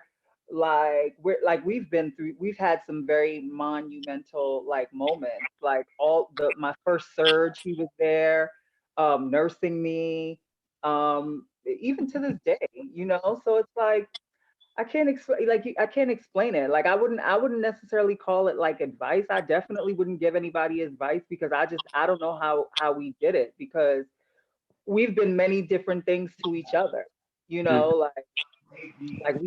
We used to just jump off together. Like we've been in relationships together. We've been just friends. Like we've been so many different things. You know, I guess that's probably the reason why, you know, like we could have conversations about things. Like I could tell him about, you know, guys that I've dated, or guys who are trying to talk to me, like things like, I mean, our relationship is very different, because I'm a weirdo, as you know. And so there are things about that. You're unique. A lot of You're not a people, weirdo. You're unique. well, like, yeah, I'm You're weird. but I feel like I have a lot of ideas about relationships that I don't think a lot of other people would necessarily like. It's like, really, girl, that's kind of crazy, you know. But I mean, at the end of the day, if you got somebody who's willing to go through pretty much like everything with you, and the love is there, and you know, like I'll always choose him. Like that's the person that I come home to at the end of the day. That's the person that I want to spend the rest of my life with. That's the person I want to raise my family with, you know. Like he reminds me of all the good men that I've known in my life. You know, I've had some really bad relationships and very abusive relationships, physically abusive relationships. So like, you know, when I found somebody like him, you know, it was like, you know, like I just knew, like I knew from jump, like he was gonna be the person. And for a lot of our relationship, I ran from it, because I'm not really a relationship kind of person. Like I don't really like commitment too much. Like I love commitment, I just don't like that whole like idea of like, I don't know, like I just don't. So that stuff is me, like marriage and all that stuff. Those like traditional kind of like, those things scare me. But I mean, he deals with my crazy, so you know, he's a keeper. Then that's good. Cause you know us girls do come with a lot of crazy. Listen, honey, I come with my own special brand of of things. And the ones that can deal with that and stay around and be with you and hold you down and hold you up, those are the ones that you do stay with. Yeah, he gets on my nerve. I mean, it's definitely not like Frank. perfect. Look, Kevin, hold on, Misha, hold on. Frank, with Frank, come on here. Frank wants to ask you, Kevin, where did you get a haircut from in this time of this pandemic? Frank? Who's Frank? Is that a haircut? I thought it was a stocking cap. Frank Leon Roberts, baby. Yeah, but how does he know I have a haircut? Well, do you have a haircut? Maybe. She cut her own hair, Frank. No, Mercedes is not single. She has a man. Oh my God. Y'all be coming too late, boo. Y'all be coming too late. As you Somebody know. asked, what is the craziest memory I have of all of us together? Can I tell the Okay, we got a lot, but we don't need. Can I tell the Mexico story? Oh my God. I guess. Yeah. Brought it up. You said Mexico story. So for the girls that are from back in the day, some still know, the girls used to go back in the day to Mexico to get work done, whatever. So I went with the girls to get their work done. I took the girls, whatever. We went down there, and the girls had the Benz had a few more procedures than Misha did. So, The Benz. yeah, the Benz had quite a few procedures. So Baby, that engine wasn't revving up, baby. So Misha had the procedure that she got done down there, and we were there. And so basically, for those that know me, Misha hates hospital, especially back. She hates hospital. She takes things of that nature. So Misha she was a trooper. She had her work done. The next day, Misha was good. She was ready to go. He was ready. But the Benz, Mercedes, that engine went tired. So engine was a problem. Because they did so many procedures, we had to be down there for at least 3 days. Now, Aaliyah, anybody know? Wait a minute, hold up. Hold on a minute, y'all. So while we're down, so we're in Mexico, we're in Guadalajara. When we get there, Guadalajara, fucking Mexico. We get there, there's Mexico, they got fucking machine guns. I'm talking about, this is some other shit. Oh, yeah. You look back like, what the fuck were we thinking? So we're there, so I'm helping take care of it. So Sanaya had already warned us, like, listen, keep your coins on you because they will fucking steal from you. The nurses and all that would steal from you. Do not play. She said, while they're taking care of you, they will come up on there. They'll be like, duele? Duele? They'll like ask you this stuff. And while you thinking they're taking care of the girls, they'll be robbing you. That's why she made sure that I went with them. So we're there. So they were constantly coming in. So Mercedes was fucked up. She was fucked up, baby. I'm talking about, she could barely talk, none of that. She was wrapped up like a fucking mummy. So Misha, now listen, so second day, Misha's ready to go. Mercedes is still fucked up. So as soon as we can get on the first thing smoking, which was a Monday, right, guys? They had to write that letter to say that was No, you're skipping. So Misha's ready to go. Monday comes, she is dressing Mercedes, like, all right, girl, come on, we got to get to this motherfucking airport. I'm ready to get back home. Misha was already, remember Aaliyah, remember right before we came, Aaliyah just died, remember? Yeah. Oh, shit. No, was it the one? Yes, remember Aaliyah just died right before. Y'all was devastated. Aaliyah Yes, that's right. That's right. You got mad at me because I changed the channel while we was in Mexico. We was ready to go. And the news 9/11 didn't happen yet. It came right after. 9/11, no, when we got back, 9/11 was like maybe a week and a half, 2 weeks later. Right. Remember, that's a whole nother story. Remember that day? Mm-hmm. Yeah. I remember, Kia. You remember? Yes, I do. Yes, I do. So Misha dresses Mercedes. She's like, no, girl, we got to go. Mind you, Mercedes can barely fucking stand. But she's like, all right, sis. All right, father, I got you. We're going to leave. We're going to leave. So we get to the fucking airport. Mind you, this bitch, you got to see this bitch. We're like, me and Misha is basically dragging this girl. Like, come on, girl. Come on, you got to be. So we get to the thing. So the guy at the ticket booth is looking at us crazy. So he's like, ma'am, to me, ma'am, are you okay to take the flight, ma'am? Mercedes don't even know what the fuck is going on. She's like, Misha's basically shaking her head like, yes, she is. She's fine. She's fine. She's okay. So Mercedes is like, yeah, I'm okay. I'm fine. No, the way she was talking through her, like she was breathing and talking through her mouth at the same time. I'll get to that question. So then we get to the front. They look at Mercedes, is like, man, where are you going? So Misha's like, we're going home. What do you mean? They said, oh no, ma'am, she doesn't look like she's fit to get on this plane. So we're like, oh no, she's fine. We're leaving up out of here. They made us go back to the hospital. We had to stay an extra 2 days, and we could not leave until she had a letter from them which we basically had to pay extra money to get because they were all about their coins. A clearance letter so I could fly. Did we really have to go back? Yeah, I had to get a clearance letter so that I could fly. That I was okay. Baby, we went back and we had to go back for 2 days, and it was no conversation from you for the next 2 days. Bitch, you said you felt like you was in hell. Well, I remember it being hell to fly home, like we were gagging. Well, remember when we did go back, we had ran out of water, so we were drinking their juice. Remember, we threw up. Yes. Remember? And then we were crying, and we had to go in the room together. Like, put me in the room with my sister. Remember, because the bitch kept talking about Twilight. Where's Twilight? Put me in the room with my sister so that we can do this thing together. Like, oh my God. Prince Jai asked, how do y'all feel about reassignment surgery? Yes or no? And how do you feel about it now? And what? It's great. Well, you know my thoughts on it. It's great. It's great. It's great. It's great. So how do you feel about SRS? And if not, if you don't have, what is that a proper question? You know, because we're in a day of, is that a proper question for somebody to ask if you have the surgery? Absolutely not. Yeah, I'm about to say that's just like, yeah, like absolutely not. None of your business. Unless you're trying to get to really know the girl and date her and things of that nature, but not just like that.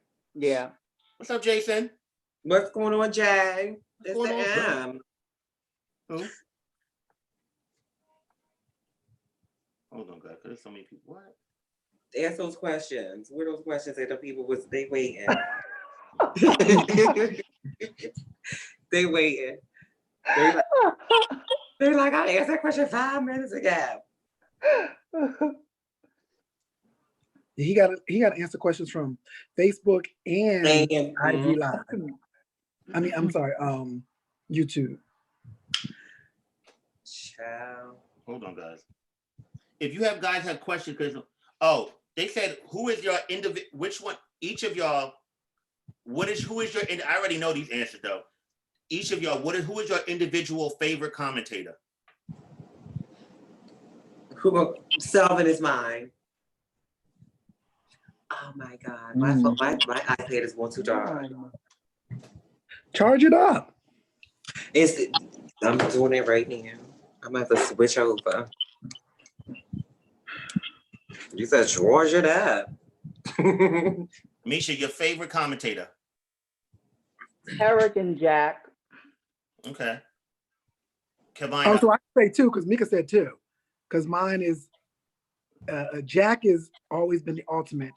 Oh, okay, what do y'all keep playing? Okay, now living, I would actually have to say Kevin is my other because he really gets it popping because we no longer have Selvin. So for me, it would be Jack and Kevin. But don't say we no longer have Selvin. Don't say that. Right. Well, you know what I don't mean. He's no longer commenting. He no longer commentates. Kevin is my favorite too, but Kevin, you got to be really ready for Kevin. You do. You really got to be ready for Kevin, babe, because when he get up there, he gets to growling and roaring and carrying on.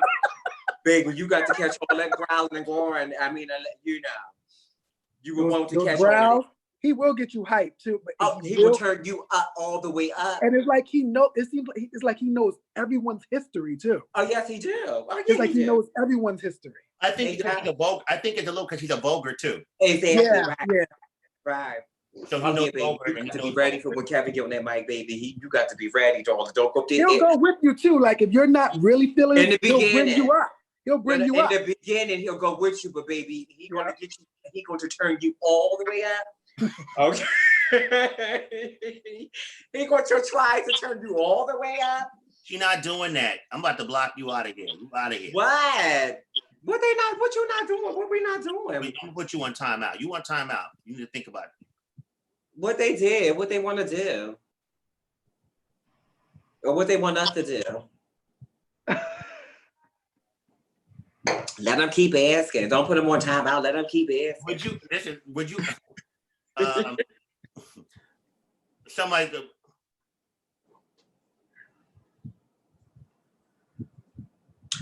just be patient, baby. Wait on it. It's coming. She coming. Just be patient. She here. She here. You will That take should a be ride good. again. Hold on, because somebody, Okay. somebody asked, would y'all ever think about having another trans girl? Oh, I did before. What? I ain't gonna lie. Cause see, my first, I'm the hotel. Cause see, I got a confession to make. That first glass was cranberry juice. Ooh, ooh. The second glass is actually wine. You can tell. So yeah, I thought I did think about it before. I said that before in the MJ Lounge. Oh, you said you thought about it, but you didn't do it. Just thought about it, never acted on it, but just thought about it. It's a thought, I guess, right? Kevin. Kevin. No, she said another trans girl. I'm not trans. Ow. I'm sorry. Nisha, would you have another trans girl, they asked? I don't know. I do not. I don't say never to things because you just never know. Like I believe that sexuality and gender is fluid, so love is fluid. I'm open to love, so Yeah. however that comes. But I think there are many women that I think are very attractive. That I think Right. are very, very beautiful. Am I attracted to anyone currently? No. Kevin asked, would you have with another power bottom, Kevin? Power bottom. This is the question, Kevin. Who is another? I'm not a power bottom. Really, what is a power bottom? Is it really power bottoms out here? I don't think A hungry bottom. A what? it's a purity A hungry bottom. A hungry bottom. Kevin's more versatile top now, so you can't really. Well, isn't everyone? Is it really just everybody? Is it just really bottoms? Is it just really tops? Isn't everyone just doing a little bit of everything? I think now? everyone's mixing. Yeah, they just do a little bit of everything now, like a little bit of this, a little bit of that. Even the girls. So How Kevin, you doing? You know, Kevin, what made you change though? Because when you were younger, you was what we would call this is real shit. When you were younger, Kevin was a straight cunt. He would be like, y'all girls don't talk about, ew, I don't got no. Oh yes, I remember. Kevin would be like, oh my pussy, and I'm like, girl, Kevin like, I have a pussy and all this other shit. And it was, so Kevin, what made you break out of that? Because you used to really think you was a woman, a little bearded. What changed? Well, she got to taste some. She got to taste some good stuff, honey. You grow. You get older. You grow. You know. And you got to taste some good stuff. When I was real young like that, they used to say, "Oh, you'll grow out of that because you know you real cunny." And, you ain't had it yet. Yeah, you'll grow out of that. And I guess I mean I'm still me, but you know. So you just got to taste some good shit. Let me ask you wait. So you being a wait. Let me ask you a question. You being a bottom for so long, do you think that the first time you had ass, that's what changed it? It had to. Do you not see what happened? I mean, it was just something that happened. Huh? It just happened. But did you enjoy it, or were you so stuck in your mind that you're a woman? Because you really used to feel like you was a woman, Kevin. Well, them cakes changed things.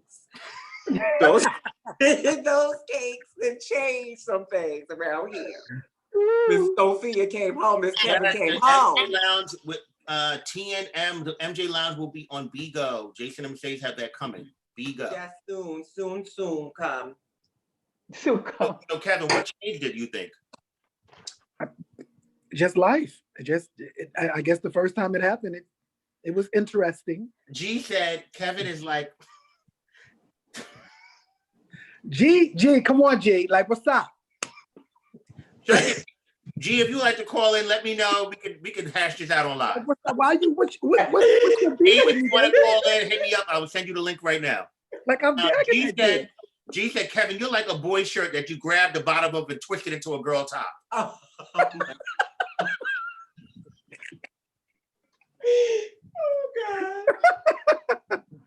God. Mercedes, Nayela Love said, I love the way you walk out. Walk out where at? On the runway. I'm gonna say you listening to me, girl? Katrina, to You her. see how I walk out my door every day? This is a great question from Katrina. She asked y'all, what is your relationship with your parents, your birth parents? How is that relationship? Great, awesome. Everything that it's supposed to be. I'm hoping for everyone. Yeah, our relationship It's good. is really good. I only have one. I don't have a mother. My father passed out. It's good with my mother. What's up, Dee? What's up, sis? So let me ask you a question. From back then to now, how do you think that when you look at the new generation, or I want to say of today, are you happy with how being gay, even though it's still issues, it's more accepted than when we was out back in the day? Are we happy with what? How everything's a little bit more accepted than it was prior. I am, yes. I'm like this with it. Because it was really hard, like in the early 90s, or even when I was a kid, just knowing who I was, but not being able to tell anyone, even though they can see it, but not being able to admit it. That was hard. Hearing the adults in your life talk about things and gay and this and whatever, it was a lot. How old were you when you knew you were gay, Kevin? Like, when did you know? Did you know exactly what it was? I was kind of mature as a child. I knew what I liked when I was like 5, 6 years old.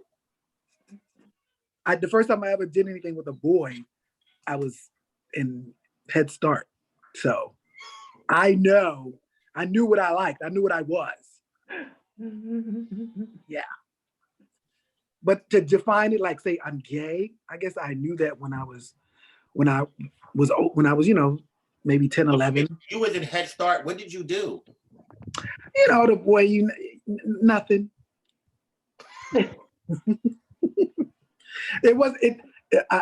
Just to clarify, I never had penetration sex or oral sex until I was 17. Oh, so okay. So what? Y'all dry humped? Yeah, Oh, that ain't nothing. No. It was his Peter was out.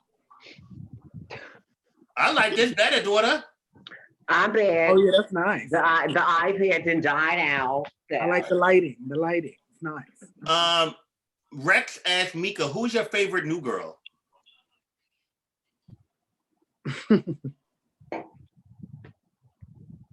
Sis, just go ahead and say all of them. You love all the girls because all the girls are kind. No, y'all know I I got to be careful now when we ask these questions with these new. No, I know, but y'all like you know for forever. And honey, they tell you older. Y'all know that I don't watch like balls and stuff. Like I really don't. Like the only time I know about somebody that's new is if I'm out and someone says, "Oh, this is such and such," or that's such and such. They like you, or they call her like you, or like stuff like that. Like, but I don't consciously like go looking for it. Yeah. Like I don't know. Like I just don't. I don't know. I don't watch it. Like I would much rather I watch like Runway. Like, and y'all know that. Y'all know like my favorite category is like Runway. So I watch like Runway stuff. Like if you ask me who I love for Runway, I told you those two Givenchy girls. Is that who? Okay. Oh yeah, the tall girls. Oh my God. Back up. Yeah, I'm here for it. You said Givenchy girl? Givenchy's not open. Huh? Girl, the house of Givenchy hasn't been open in years, girl. Who are those girls? Who are the girls? They're like the really tall girls. She talk about the tall. We old school, really honey. Tall ones, and they're really skinny and tall. The garçon girl. And she wear the platforms and right? I love them. Yeah. What's the garçon girl's name? There's two of them. Yes, I love them. Whoever's on here, what are the garçon girls' names, please? I'm here for them. I'm here for it. I'm I here for love it. them. Yeah. I love them. Mm-hmm. I love them. I love their attitude. I love their walk. I love their look. I love them. I love them. Oh yeah, they knew you were talking about the Garcon girls. Mm-hmm. What's the young lady's name? I know who you're talking about though. Mm-hmm. Kevin, is who is one new girl that you see? Oh, Milan Garcon and Mermaid Garcon. Yeah, Mermaid. Mm-hmm. Y'all better turn it, girl. Y'all better turn it. Yeah, I love them. Who's your favorite? Name your 3 favorite femme queen faces of all time. Ooh. That's a lot. Oh my God. Name 3, girl. That's my favorite category, bitch. Yeah.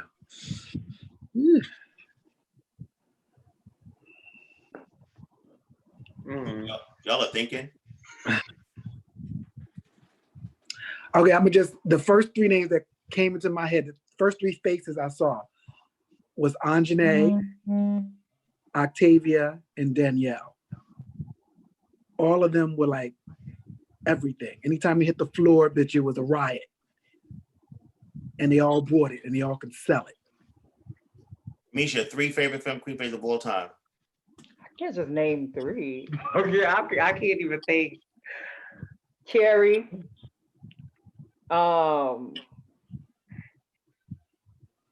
My God. Shawnee's. I can't think of Temperance. Yes. Like I think Stasha's really beautiful. Stasha. I'm going for right now. I'm going for Lola. Okay, Michelet is really, right really now. pretty.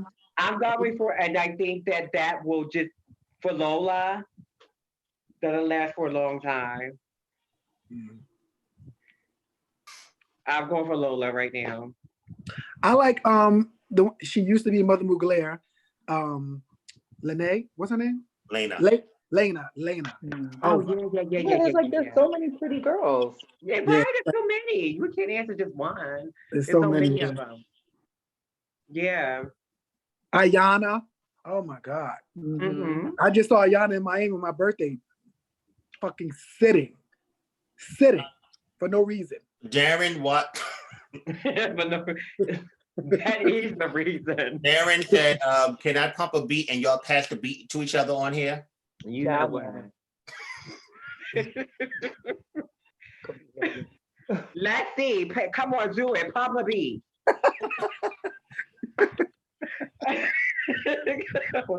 Come on, sister. Now you ready? You gonna sit down in the seat and do it. We just go past the beat. What's good? That's what they asked for.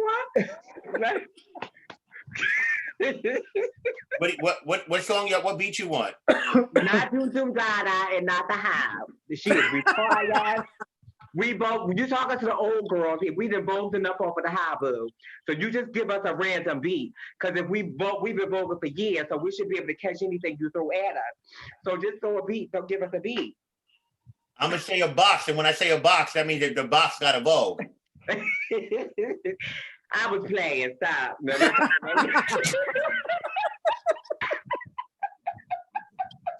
Baby, let me tell y'all something. The key is Misha, though. Misha, baby, she got scared and everything, bitch. Like,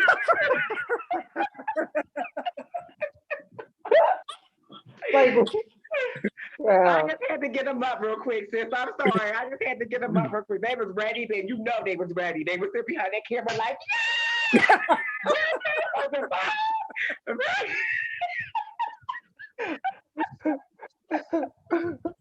Meeka was like, y'all got it. Ahmad Y'all said, got it. what goes through your head when you perform? You be lost. Nothing goes through your head, baby. You just be in the zone. Your brain be completely empty, and you just see blur. You don't see the people. You just hear the beat. You hear the commentation, and you just know you got to hit it. When you in that zone, you hear it? when you in that zone and you look into that bitch, I've seen Mika's eyes. You look into them eyes and they twirling, but you like, where is she at? Go. A lot of times I can't even remember anything. Cause you be zoned out, yeah. You don't remember until after, and then you see the clip or something. Yeah. Yeah. They ask, how do y'all think Allura has impacted the generation, the new girls? Y'all see it. Y'all see it in all their Vogue.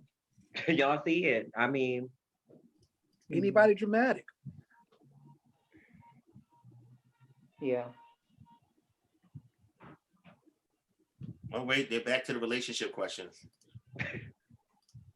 What is your views on open relationships? not. I'm for I'm not for it. You for it, sis? Mhm. Really? Well, come on. Why? Why? No. We can talk about that on the one-on-one. We can talk about that on the one-on-one. And me and Father be talking about it.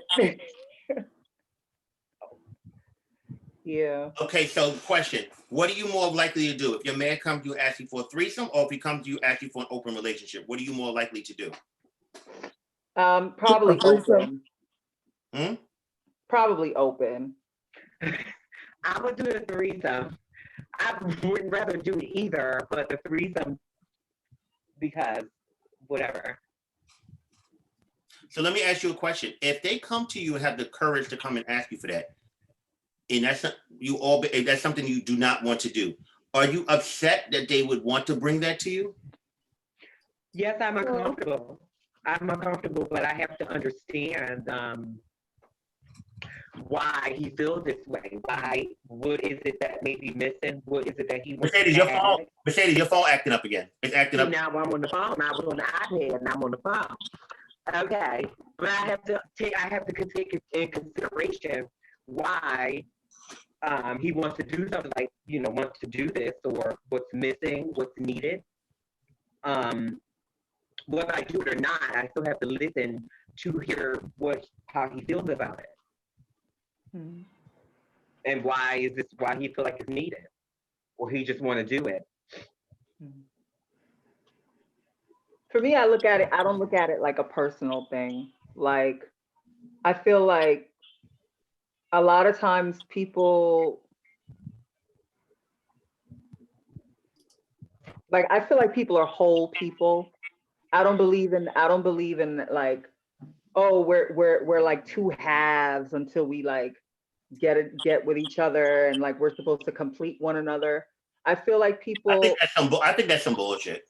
Yeah, like I feel like people are whole people, and I feel like we grow and we evolve and we get comfortable expressing ourselves in different ways. And I think if someone comes to me and they're like, oh, well, I'm thinking about this, my go-to is not it's not like, oh, well, I'm doing something wrong, or it's something about me why they want to do it. It's them. It's something about them that makes them want to like speak to other people or date other people. I mean, for me, I'm definitely an emotional person. So if my needs aren't being met emotionally, like, then I'm definitely going to start to lean more toward like getting that somewhere else. Like, I'll definitely like talk about it, but if I feel like we've gotten to a point where like nothing's happening, or like we're just keep having the same conversation over and over again, then there's definitely going to be there's a need for something to change. You know what I mean? Mhm. And maybe that change isn't breaking up. Maybe that change is to like start exploring other ways that we can like fulfill each other or fulfill ourselves, and like whatever. I don't know. I appreciate it. I feel like if somebody can come to me and tell me that they want something, then I feel like they trust me enough, or they feel comfortable enough with me to have those conversations. So I don't know. I don't know. I don't know about. I don't know. I think threesomes. This. I don't know. It's just such a. It can invite problems. Yeah, I feel like if you're not strong enough to like, if you're just not strong as a couple, then things are either going to reveal that to you. So it's not, oh, our relationship is broken because of this. No, our relationship was already broken. And this kind of highlights that. You know what I mean? I think that there are people who can actually have very meaningful, open relationships. But again, if there's something that needs to be fixed, it really isn't the other stuff. I feel like things just highlight that, like children, like having children in a relationship. Like it wasn't the child that caused the relationship to fizzle. It's like y'all was already on shaky ground, and the child just kind of revealed that. You know what I mean? So I don't know. I have like I said, I'm a little weirdo, so I have like my own ideas. Katrina, you on a roll today. Katrina got a lot of good. Katrina asked a question, and I want to answer this question as well. Katrina asked, do you feel when some people in Ballroom pass away, Ballroom just forget about them? While y'all think about that, I want to answer that. I think that's a yes or no question. I've dealt with a lot of grief in my life, and I'm going to tell you something about the community. Okay, yeah. I want to say something about that. I can see where you may, I don't know if you do feel that way, answer it on here, please, for me, Katrina. But I'm going to tell you something. I feel like this community, which is a bad and good thing. A lot of people in this community have dealt with a lot of trauma and a lot of pain and a lot of loss. And that could be from coming into the community. And I don't mean loss as a physical loss, someone dying, just loss, period. A lot of rejection, a lot of shame, a lot of fear. And we are taught coming in, especially people from back then coming in, there was a lot of loss in the community, people that they knew that was dropping like flies back then and that was dying. And when something happened, I don't want to say that people forget them, but it's not spoken about because a lot of the people in the community are kind of used to loss. Do you understand what I'm saying? So they kind of keep on moving. You understand what I'm saying? But it can hurt to some people because I do feel like some legacies, which is important for Ballroom, are not kept alive, and they may have contributed. And that kind of gives you the sense like, well, damn, they were so important or integral to Ballroom, and they're just forgotten. And that's why I'm really strong feel about document. I feel like for us to have one of the richest, right or wrong, histories in the world, let's keep it real.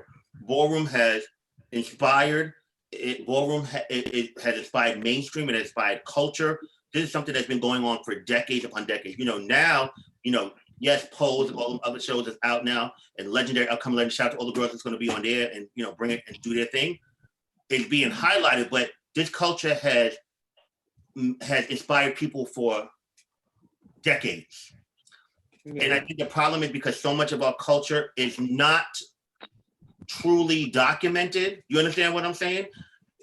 There's not history books like it should be about it. We have a lot of people that are from, yesteryears and the former eras that know history and knew certain people that contributed. But because a lot of our stuff is not documented, unfortunately, like it should be, it's a lot of word of mouth, especially from stuff from yesteryears, as we all know. It kind of goes forgotten. It's like, it becomes myths and it just becomes forgotten. I think that's one of the worst things. Forgotten? I don't think they ever should be forgotten. No, I'm telling you, but I just feel like as a lot of us are desensitized. So it's kind of keep on moving, not, here today, gone tomorrow syndrome, but it's like a thing where.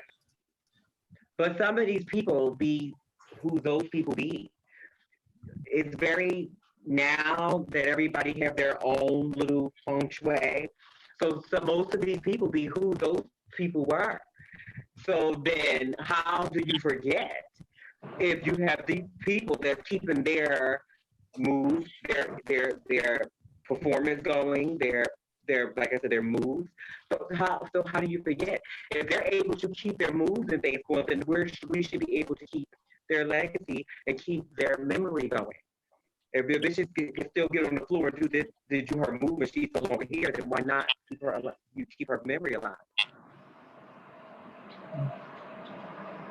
The phone. Misha, what's your thought? I get what you're saying. Yeah, why not? And I just don't think anybody should be ever forgotten. No one should be ever. No one should be. I'm telling you what happens within this community a lot. He's asking. For community, if you're on here listening, nobody should ever be forgotten. Especially, it's just no. Yeah. That's how it goes. That's how it goes down. That's how it come down. That's how it gets to these guys and girls that's out now. Katrina asked, what's something positive you can say to femme queens or butch queens who probably going through something right now that's probably watching you guys right now? What I can say positive is that the people that you have met in this life that are dear to you, keep them close to you no matter what. Don't just use time. Times like this, things become a microscope and they come highlighted on, and you realize how important people are. Just don't take for granted the people that are close to you and that have been there for you. And even people that you may have went through things in life. There are people that I went through life with, and vice versa. I've done things, they've done things to me, and I've had anger toward them. They've had anger toward me. Yeah, I'm to a point where you have to let it go, and you have to learn from those things, good and bad. You have to learn from them because all those things, good and bad, shape the person that you are. And part of growth is realizing that sometimes we always want to point, but you got to point at yourself as well because things happen for a reason, and we contribute to things that happen, good and bad. So the best thing I can say is that you got to kind of push through no matter what. That's what I feel. I learn every day. And another thing is, don't ever think that you cannot learn from somebody younger than you or from this new generation. I feel lots of time people we feel like from the older generation that, because we're older, you must respect me. That don't mean that that's not fucking true. You don't because I learn from my kids every day. Because things that I'm just not into, and they put me on to it. So that's learning right there. You know what I mean? I learn stuff all the time from people younger. I try to learn something from everyone. Now, if I can't learn from you, then if I really can't learn from you, then I can't connect with you. That's just being honest with you. I have to connect with you. That's the type of person if I can connect with you, I have to learn something from you. And that doesn't matter who you are or how you are. So the best advice I can give you is just people that's in your life, appreciate them and kind of be grateful that you're still here. Because everybody that's on this live, I know everybody's on this live has been through things, and especially people that's been in this scene has been through things. And yeah, what's up, Naima? How you doing? And just get to know yourself first. Get to know yourself completely first. Get to know that what you will stand for, what you're not going to stand for, what you like, what you don't, because that helps too to cut some of the baggage out with some of these extra people that we have in our life that don't need to be really there. Get to know yourself first before anything. Because if you know yourself before anything, you know what you're going to stand for, you know what you're not going to stand for, you know what you're going to allow, you know what you're not going to allow. So it should be easier for you. Misha? There's a few questions. I think we definitely do need to do a better job of memorializing people who have passed on, but also people who haven't passed on. I think we need to do a better job of uplifting those people who have come before us in more intentional ways. You said something that respect is not it's not guaranteed, but I disagree.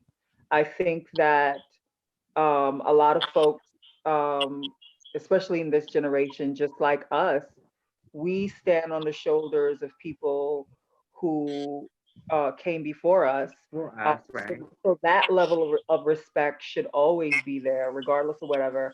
I think that's grossly lacking, especially today. And I think we need to do a better job of that. I think we do need we need to also do a better job of cultivating real leaders in our community, because I feel like where you don't have clear leadership, then everybody gets to go out and kind of take a piece of ballroom, even things that are not that belong to them, that doesn't belong to them personally, and they wrap it up together with the stuff that they're personally giving away. And I don't think that that's right. I think that there needs to be more consensus regarding how we show up in media and how we allow outside entities to kind of take from us or learn from us. I think we need to do a better job of that. if there's something that I want to say to someone positive, it would be that you have your own kind of unique gift, that you already know something that is important and special. Don't be so quick to give that away. Safeguard that a little more, and really prioritize self and self-care. Because at the end of the day, I've seen things where it's like you get to a place where you give your all to someone, to something, to Ballroom, and then you are gone. And then it's like, okay, well, what else is left? You know what I mean? You've given so much, you've poured your all out on the floor, you've poured your all out into a community, you've poured your all out into relationships. And what did you have to give to yourself? What did you have left to strengthen yourself, to pull yourself through? And I think that's very important, is cultivating space for yourself to prioritize self in a very meaningful and healthy way, you know? Yeah.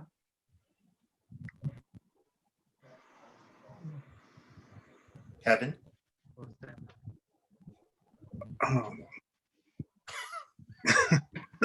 They basically said everything, but you know, you have to love yourself first, period. Because there's so many people out here that are hurting for different reasons and turning to other things and other people that is not helping them in any real way. They're turning to drugs, and you know, you got to love yourself first. Yeah. Straight up. Yeah, but that's hard. And then the whole thing about you said it's hard?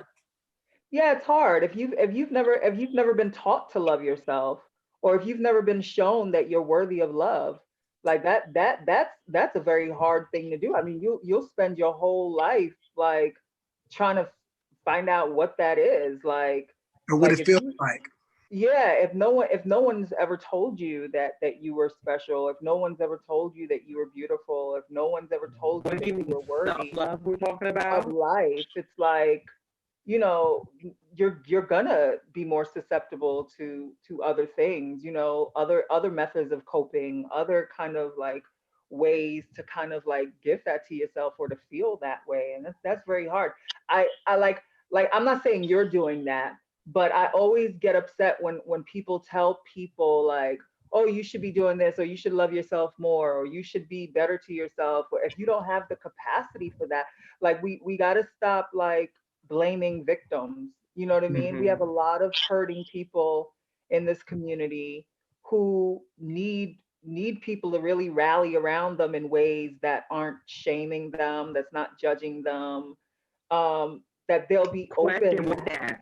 Question what you just said. Yeah. Are those the type of people that don't accept it when it comes because they're so busy trapped into how they are and deep into, you know, not knowing how to self-love and things like that? Are those people, because I find it sometimes those are the people that's not so easy to accept difference or I know, you know, and there may be someone that you may try to rally around. I can understand that. When you may try to rally around, you try to give them the love, and because you may know that they need it and they just can't accept it. But I think that kind of piggybacks what she said too, because rejection, you know what I'm saying, when you're used to certain things or trust. If people have trust issues, you know, they may look at it like, okay, what does this person want from me? Why is this person trying to take the time to rally around me? You understand what I'm saying? What does this person want from me? And that could be. But a lot of those type of people reject it. They'd be afraid, so they reject it, they push it away.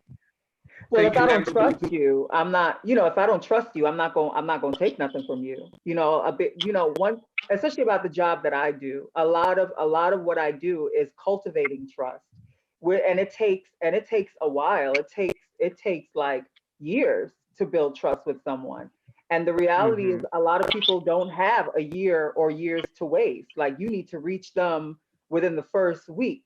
You know what I mean? Right. And it really is about like you definitely have to use some kind of like judgment, you know what I mean? As far as like, hey, I can't just come at somebody and like, hey, you need something, I'm gonna save you. Like, we cannot operate from that place where we're like, oh, well, we see someone who needs help, and so we just want to like rally around them and start helping them. That's not how we help someone. We build trust and we allow them to tell us what it is that they need or what is going to be most impactful for them. Because then what happens is that you as a person, you start resenting that person. You're like, oh, I'm giving you all this love and knowledge and all this stuff, and you start resenting this person, but this person never asked for it. You know, you decided that that's what you was gonna give this person. You know, we definitely need to kind of like operate from a place where we're like, we see a need and we do things to kind of cultivate spaces where people feel safe to start sharing. With another sharing, right. Yeah, so they can start sharing though and being more vulnerable. Because if I don't feel safe, you know, you still have people in this community who still are deathly afraid of disclosing that they're HIV positive. You know, we're in 2020 and you would think that we would be at a better place with that, and we still aren't. You know what I mean? People are still being stigmatized. It's still being used against people. And so we as leaders, as whomever, we need to be more intentional about creating safer spaces for people to be able to be vulnerable if they want to be vulnerable. You know what I mean? Yeah. We're not going to. But they so fierce. They be so fierce to the people. The people is fierce to the peoples and the people. So it'd be hard. It'd be hard for them to do that with people, because it's like, oh, they just be so fierce to each other. And that's just that's one of my problems. State is your phone. You got the feedback. I'm sorry. What am I feeding back? No, but people just be really fierce to each other, and that's just one of the main problems. There's some comments I want. Katrina, I lost her thing. She said she appreciates all four of us. Thank you, Katrina, so much. She appreciates us for this. Racine Pendavis, hey Racine, we must continue to love ourselves and do the work and seek therapy to find the tools for our healing. I'm praying for our community. I speak that we need to understand the power in our healing. I'm sorry, he said what? Racine said we must continue to love ourselves and do the work and seek therapy to find the tools for our healing. I'm praying for our community, and I speak that we need to understand the power in our healing. Safe space. That right there. That right there, the power of what he said. Yeah. This question was for y'all, and I'm gonna piggyback because they asked this. Tanisha M asked it 3 times. She said, question for the ladies. I've been dating a gentleman for the last 2 years and they're not spiritually inclined. It is a constant argument with us. Can it work? What should I do? How long is she? 2 years. So basically this person's asking, I guess that if I'm wrong, they've been dating somebody for 2 years, their man is not spiritual at all, and they are. And that's a constant issue with them. Can it work? What can they do? Okay, I'm going through the same thing. What's her name? Tanisha? Tanisha M. I'm going through the same thing, Ty. But it's working. Hey, listen, don't let anybody come between pick the phone up. Pick it up, because that feedback is wearing me. Don't let anybody come between your praise. Your praise is between you and who you praising. So for me, how I look at it in my situation, with that, I love my man and everything, but in that part, he kind of, that's not where that's between me and who I'm praising. You know, so that's where I keep it at. And to whoever he likes to praise and do that, that's for him. But everybody has a different spiritual realm where they like to be at, and who speaks to their soul and their spirit. And you have to allow that, I guess. Is she saying that he's not spiritual at all? And she is? And it's a constant fight with them. Oh, she's saying he's not. Don't fight about it. You don't fight about that. Yeah. You don't fight about praise. You have different beliefs. That's not a fight. Somebody, a couple things from me said, they said you need to call back in and refresh that phone. They said you need to. I'm sorry, though. I have to come up off of my iPad to get on my phone. I'm sorry. Are you charging an iPad? It's charging, but I mean, Hang up and call back on there, girl. no, wait a minute. The noise is too much. If everybody, the noise, you gotta. You have headphones? I do. Hold on, so I'm gonna see a job.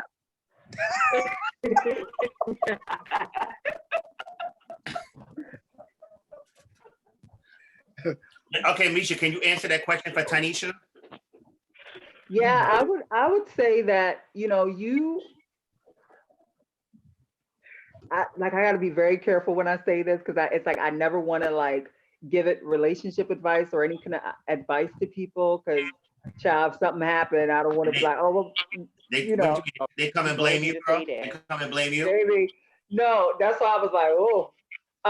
No, I would say that, first of all, like, that's hard, like having to have the same conversation like for 2 years with someone, that's hard. But I also understand that what I've realized is that if I'm going to date. Pause that. He just rolled back. I'm just doing my job as a religious woman, wife, to bring him closer to God. Oh. It has to happen at all time. Like I realize that I date other Black people, so I know that there's like a level of trauma that I'm going to have to deal with, as much as having my own stuff that I bring to the table that I also have to work through. And that I do understand that, like we grow together, like we're making a conscious decision to grow together.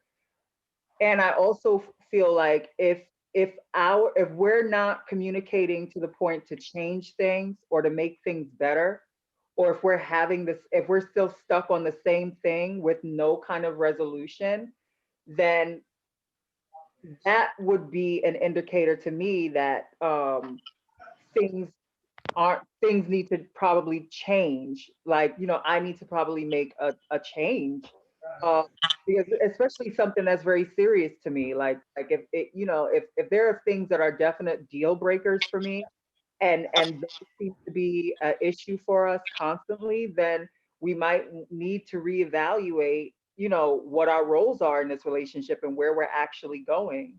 I definitely feel like, if someone is for you, they're going to be for you. They might not necessarily have your same beliefs, and that's okay to operate from a place where you guys don't really share the same spiritual beliefs. But again, if there are things that you enjoy that I are not able to enjoy fully, then that's definitely a conversation you guys are going to. I'm sorry, but let me say this to my people on YouTube. I love you guys. You know how much I adore you guys. Some questions, I'm being fair to everyone, but some questions I'm not going to answer because some of them I don't feel is respectful. That's the reason why I'm not answering it. So you can't say to me, you got to be fair. I don't care if my question sounds stupid. You should ask. I have asked some of your questions, but some of them I feel are going over the line. That's why I'm not asking the question. So it's not being unfair, but it's just a reality. What's the question? We're not, some of these questions are not necessary. Is a blowjob considered cheating? Oh my God. Yes. I don't even think you need to even answer. I don't know. We should ask that question. Yes, of course it is. Question to the ladies. I've been with the same guy for the last year and a half. I love him and love everything about him. But to be honest with you, the sex is not that good. I've tried everything. What can I do? Should I just find another man and cheat, or just leave him? I can't answer Make that. it good, baby. You gotta make it good. No, you got to make it good. You got to show them what you like and how you like it. If that's who you want to be. And your phone's still giving feedback, girl. Call from that. And I'm on the earphone where it's really good. There's something wrong with her phone. Mercedes, call from the iPad now. Oh my God. What time is it? Haven't we been on here long enough? No. She ready to go. Oh, y'all want to wrap it up? Y'all ready to wrap it up? No, because it's hot. The people stay here for it, but y'all get ready to wrap it. All right. So, No, it's hot right now. No, I don't want to. No, I like. all right. So call from your iPad because I can't. Bye. No, she ain't charged up yet. Let her do some more because she's gonna die. Okay, what I need to do? You got to call from there, girl. She not charged yet. All right. Well, I'm gonna reserve some questions to them, and then I'm gonna mute you, and you're gonna get that together. But you still gonna hear everything because I can't.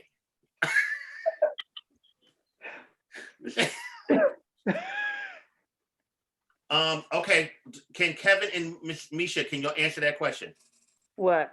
I don't want to tell somebody what to do. Like, It's listen, just advice.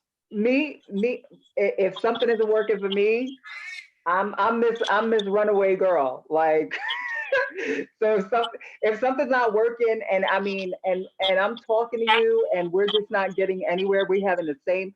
I don't like to talk, so we having the same conversation over and over again, and we at the same place. It's like, listen, I can't do it.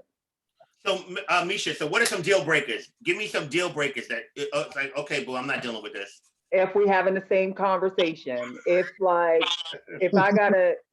we can't move forward, if we can't grow, if there's no mutual respect, if I don't feel safe, like those things, like if Okay, we but can't this have, person asking if the sex is bad, what should they do? Should they love them? They treat them good? Should they leave them? Should they cheat? What should they do? Only thing that she can do is try to like make it better. She has to tell him what to do. She has to instruct him on how to do it to her, to what makes her feel good.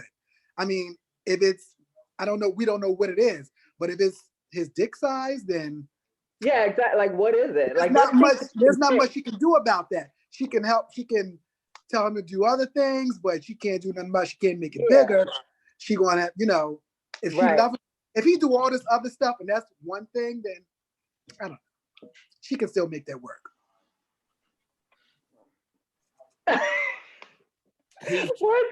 I'm reading. He's small and also doesn't know how to. Well, then you don't want to compromise. And he basically wants her to do him, and she's not. What she mean do him? Honey.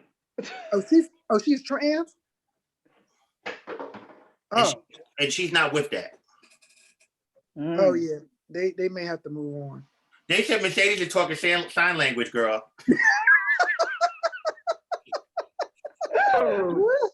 Mercedes, call from the iPad. I need, what's the baby name again? I need KL to understand that he knows what he is dealing with. He is dealing with you for a reason. He knows what he's dealing with. So he understands that there's a possibility, chance that you might want to do him every now and again. So I don't think that you need to like leave him for that or whatever. And listen, just try a different position. Sometimes if it's too small and you're in a different position, they can't go as far as they need to go when you were there. So maybe try a different. No, I'm serious. Well, can you call from the iPad? Can you call from the iPad? It's not. She ain't charged yet. I'm talking to KL. Miss KL about this situation. Okay, but listen, I'm gonna need you to get on that just for, and then when that dies, it's over. She ain't listen, she'll be like at 8%. Let her do her thing. Kamisha, Camille with baby, listen, don't give up. Try some things. Try some things because if that's your man, baby, that's your man. Don't let it be somebody else's man. Just because you ain't have time to teach them how to do. Everybody don't come with the instructions on how to do you. They come with the instructions on how to do them. So you have to teach them how to do. Let me ask you a question. So what if the person wants? Okay, so obviously this person wants to be want some dick too. She don't want it. Listen, we're just gonna put it out there. We're gonna get inappropriate. She wants. Okay, so basically this is what I'm gathering. The person here wants. He's not large enough. He's not satisfying her. Y'all should just break up. I'm just gonna keep it real. Move on. I'm just gonna keep it real. That's why I said it, because they're both at a stalemate. He is not pleasing her. She don't have even though he treats her good, she's not pleasing her. Are we all agreeing on this? Yeah. He wants some. Well, what it sounds like to me. Listen. What it sounds like to me is he see that she got something that might pleases him, that might keep everything together. So can KL, She don't want that. She said that she's not with that. So if she's not with that, She is a true woman. She's a body. if she's not willing to do that, and he wants that, and she's not willing to do that, and then he's slaying her, but it's not doing anything for her, she's unhappy. Take control, girlfriend. Take control of that wheel, baby, and drive that motherfucking car, darling. I'll say this. This is the last thing. I'm not saying anything else about this. If you need to figure out if you're happy, if that relationship gives you joy, if there is real joy in that relationship, if he makes you truly happy, if you light up, if he makes your spirit come alive to be in that relationship, then I say, girl, don't throw that away for nothing.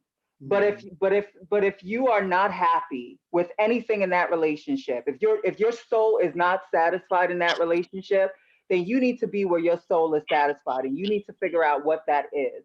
You know, and none of us make that decision for you.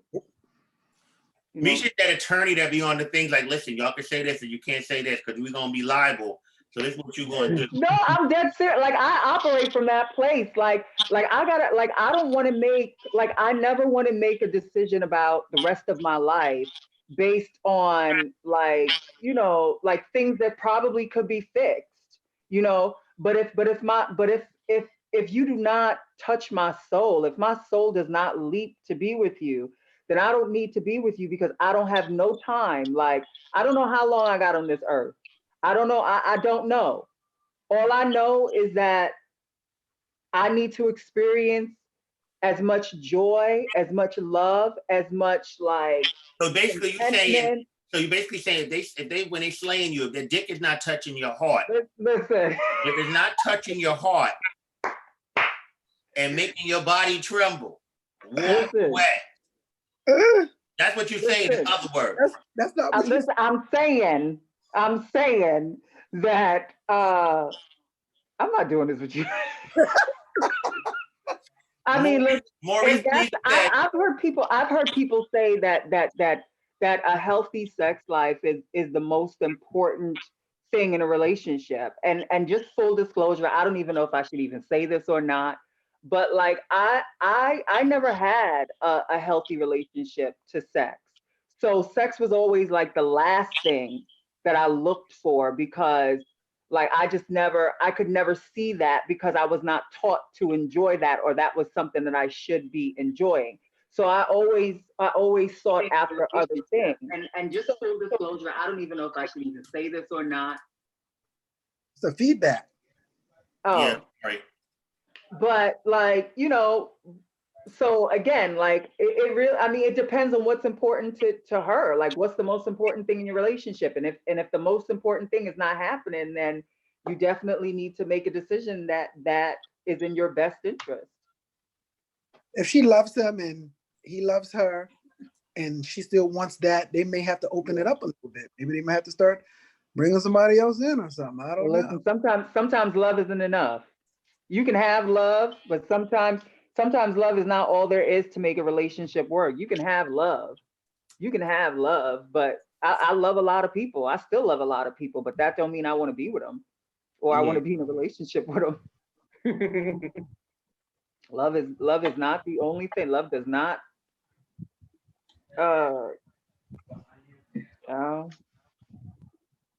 It's good though when you do have it. Yeah. I gotta skip through some of these questions, baby. What is the question, baby? Those were cutting up. What I want to know. What is the best, bitch? What is the best way to tuck your girlfriend? With a gas. Is this a male asking this question? What's going on? You don't know. Some people, it's a lot of stuff. Oh my God. Well, I guess that honestly depends on really the size, because some people You have to use different things. You have to use different, baby. You got to use different things and depends on what kind of equipment you got going on. You know. It depends on the equipment. Baby, okay, that goes to show you what era you in, what you got to use. Oh my God. You know. Depends on the look you try to give that day. Okay, you want to look swole or you want to look tight? You want to look nice and full? You know, you want to look fat? Nice and plump. Yeah, Okay, you want to have a camel toe or you know. So ladies, do you prefer the camel toe look or the snatch look? The gap. Both of them are cute. I like both. It depends. Yeah, when you with your man, you want that camel toe though. When you with your man, you want that camel toe because you need to see them. He needs to see them lips speaking to him. He needs to see it. I gotta be untucked. He needs to see it speaking to him. He needs to know right where, you know. Baby, if it's too tight, it's too quiet. Some of the people are here for the camel toe. They said, baby, I need that camel toe. Okay, Liz, I'm telling you, that's what works. Mm-hmm. Somebody said, look, Amazon. That's like the guys with the prints, with the egg prints and stuff. It works.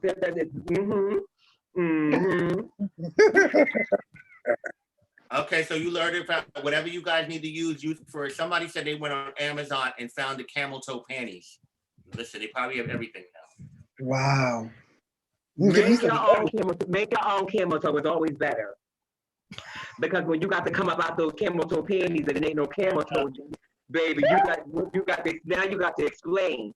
So what you do with that situation is what you do is with that situation is for the girls that's still intact and things, you put one of the on that side and you put the other on that side and then you have a camel toe.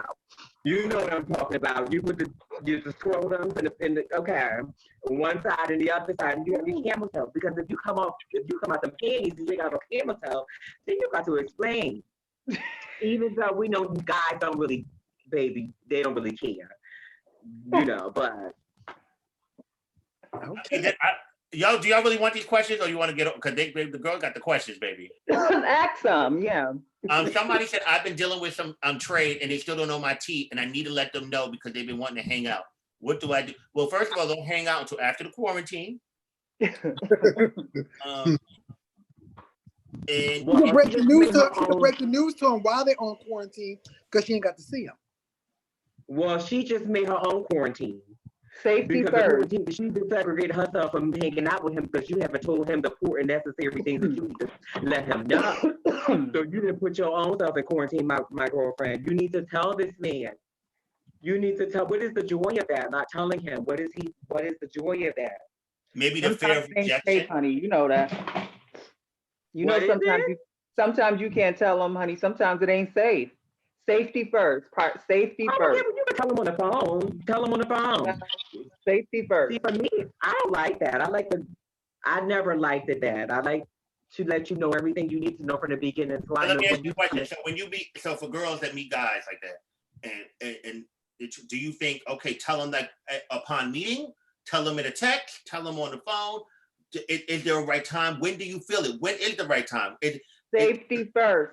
Your safety first. Your safety should always be a priority. It ain't about them. They don't need to know nothing. I don't need to tell you anything.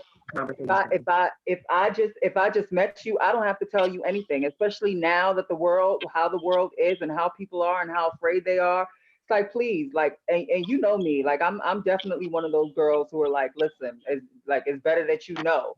But I'm always gonna prioritize my safety. If I feel like you gonna pop off on me or something's gonna happen, like I'm prioritizing my safety. I listen, it's not about you. It's not about you. It's like, honey, if I don't feel safe, it's a wrap. I can't do it. Oh, yeah, and there's just no need to do all that. You're gonna get to feeling him and carrying on, and then when you tell him he ain't for it. Well, the girl just messaged me. She told me that she feels that he will accept it, but to be honest, I'm also afraid he may punch me in my face. Well, girl. I mean, you make sure you know when you're around him when you tell him that. You make sure you're on that phone. His aggressiveness makes me wet. I love him, but I'm scared. Well, we don't know him, so we can't say all that you're saying, but we just can tell you that just make sure you tell him over the phone so that he can't punch you, and his aggressiveness will only still sound cute and make your pussy wet because it's still only over the phone, and it won't be in person. So you still have to get over that hump, though, my But friend. if you already feel that vibe, is that something you even? Honestly, if you already feel, Exactly. if But you already sometimes feel those that, type of guys feel like they feel like that. No shade. They like that. So I get where she going. I understand. I felt that way before and everything and all of that. So I get it. Tell him, girl. Tell him. Tell him on FaceTime so you can see his On reaction. FaceTime, Oh over the my phone, God! not Please in don't his face. do not. Oh my God! Not in his face, so girlfriend. Do you understand? Not in his face. Because if you already feel like he's gonna punch you in your face, don't you be in his face for him to be able to do that. You tell him over the phone, let him punch that phone, baby. okay, Maurice asked, what do you think about gays exposing straight guys or DL guys who trusted them when they chilled? Is it right or wrong? Get him. Okay, I was about to, that topic right there, for me, because here is my thing. I don't understand why the girls, because it's only really the girls that be wanting to protect that type of guy. They But said gays. They're asking about the gays. They're talking about the gays. Are you talking about the gays, when they want to protect those type of guys, I don't understand that, because back in everybody's gay day, before they said it themselves, that was always those guys that was putting their business out before they even put their own business out. So, they're like, oh, that's a bad, that's it, before they even was allowed to say it themselves. So when the gays protect them, I don't understand it, because they didn't protect you. Because like you just said, we should have stressed it, safety first. Safety still first. I understand that, but it's still at the same safety time, first, because some men's masculinity is very fragile. Some men's privacy is very fragile. And some consciousness is very fragile too, and they can, it all just. I just feel like if it was okay for them to out your business before you was able to do that, when they were standing on the block in the street, oh, that's a queen, or that's a thing, or whatever, then what is the difference when? And this is before anything even happened. The difference, I feel, a lot of these guys live in the shadow, and it could be your life. Yeah. These guys need to man up. These guys need to man up. These guys need to man up, and if they don't man up, don't deal with them. If they're not man enough to deal with the whole situation, then that's not the guys that the gays should deal with, because then that's dangerous, period. So basically a gay has the right to expose, I'm gonna ask you, they think that they should, so it's cool. I think if someone hurt you, I think if someone like tried to take advantage of you or did something to you, like completely violated you, I think but that isn't that always the case with them? Right to. Isn't that always the case with these guys? They don't want nothing really with these girls or gays. Just like now, just on some GP where you just like outing people or just like spreading people's business, that's a different story. Different, yeah. I can't tell somebody, somebody who's been hurt by someone, how to like, to heal from that. You know what I mean? Like if so, like I've known people who, because like the relationship like that they had was like, like abusive or whatever, they decided that they were gonna kind of like,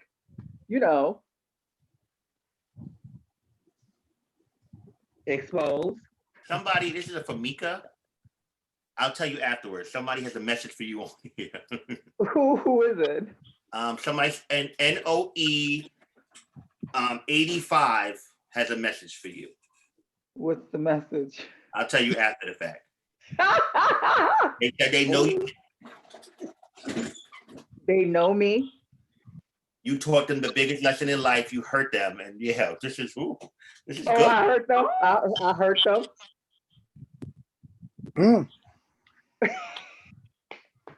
That's made up. I never know my sister hurt somebody. Stop it. Baby, the people on YouTube come out, baby.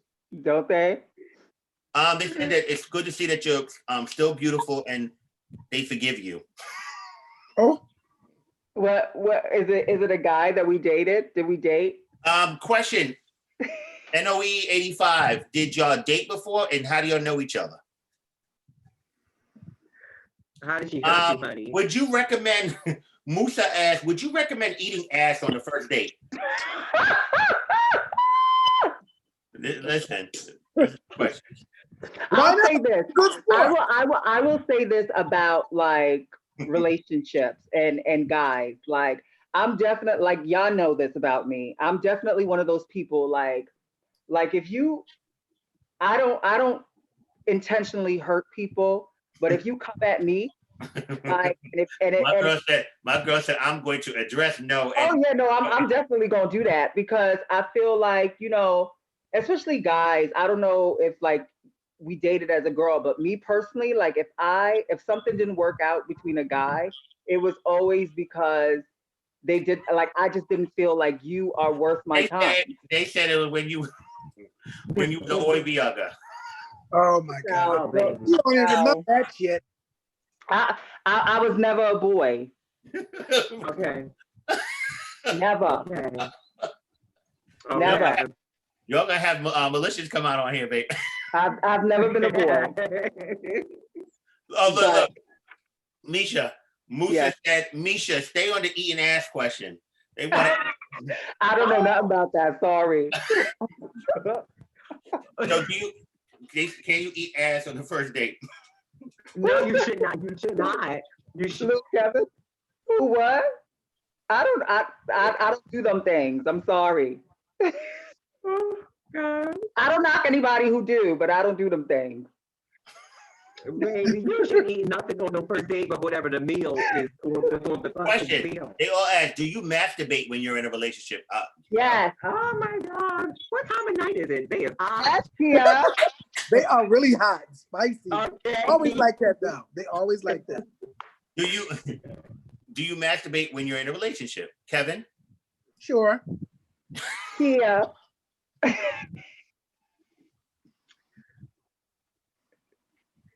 Do you play with your pussy, mama? Do you play with it? Ooh. No, that's what I got my man for, honey. Come play with the pussy. Like, I don't got, Yeah, they want to hear you, girl. They like, we want to hear Mercedes. No, that's what you got a man for. Come play with this pussy. I need that. Come on, I need some assistance. Hello, is anybody out there? Come tap on this. Yes. This Chur KM, Misha, can you please, I would love to see your feet. Girl, these people. It's quarantine time. It's quarantine. Tell her I would love to see her feet. You must got you a couple dollars, baby. You want to see her feet. Okay. They're all on here laughing and shit. You laughing at this? Okay. They want to see feet, baby. That's from YouTube. That's from YouTube, right? You know, You don't know who none of those people are. Oh, yeah. Somebody said, Misha, your voice is so soothing. I can go to sleep listening to you. I don't know how to take don't go to sleep yet. We still need you as a viewer. You put bitches to sleep on here, bitch. Don't go to sleep yet, y'all. We still need you as viewers, baby. We need you to stay woke. Wake up. Okay. Back to Facebook, because baby, YouTube is, I can't. Rex, okay, couple people. Rex, do you think that trans sisterhood has gotten worse or better, and how?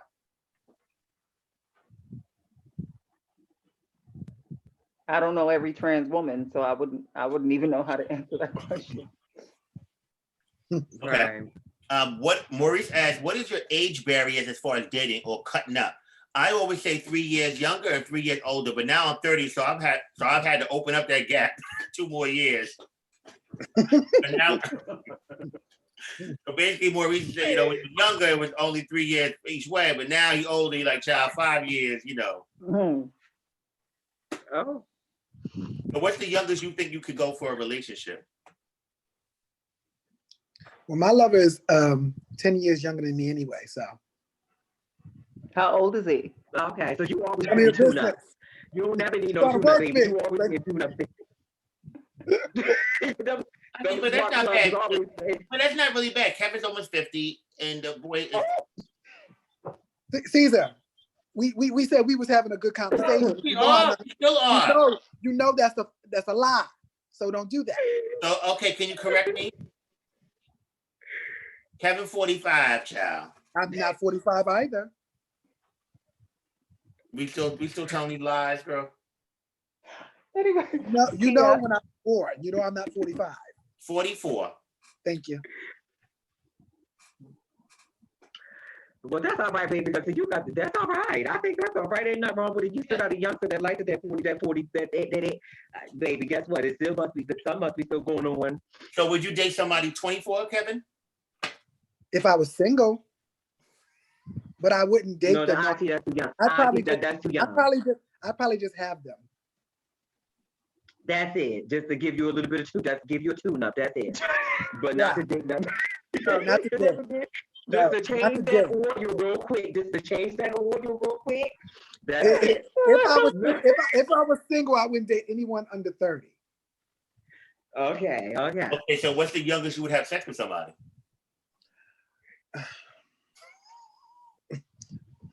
What you looking at? You want to know?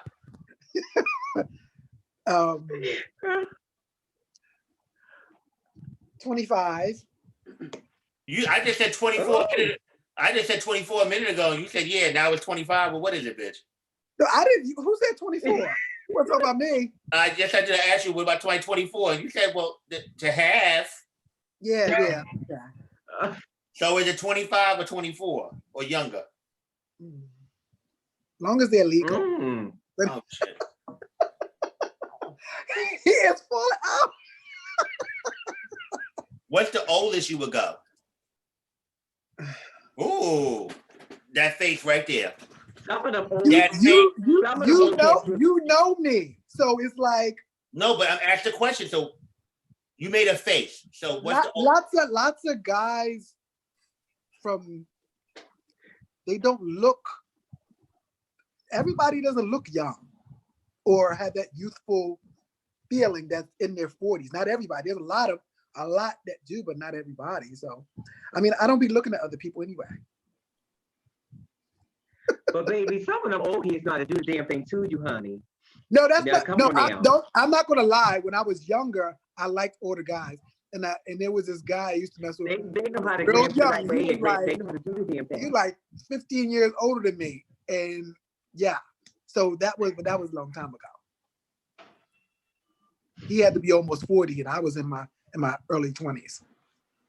So if you were single, would you date anybody like in their 50s? Where for once you will be the younger girl? It would depend on how they look and and what they got, I guess. I don't know.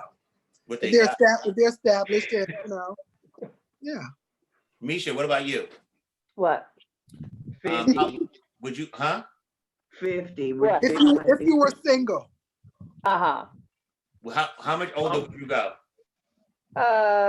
65. Oh, baby, now?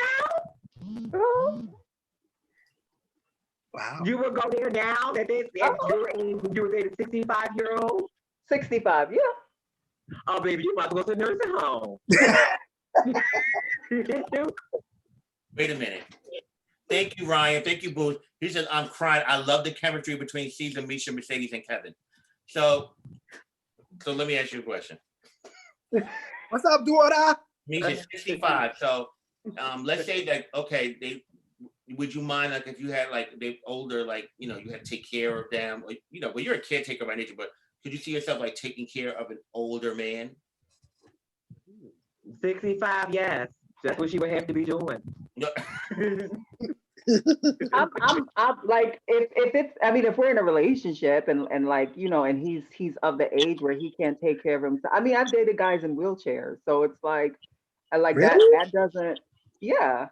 So that doesn't, that doesn't bother me. Yo, I want to say something right now. So I can't, oh my God. I want to say something so funny right now. Well, come on and say it. I can't say it. I'll tell you, we'll kiki about it after. You can't get the people juiced up like that. You can't get them juiced up like that and don't say it. They here for it. I know. You didn't know that?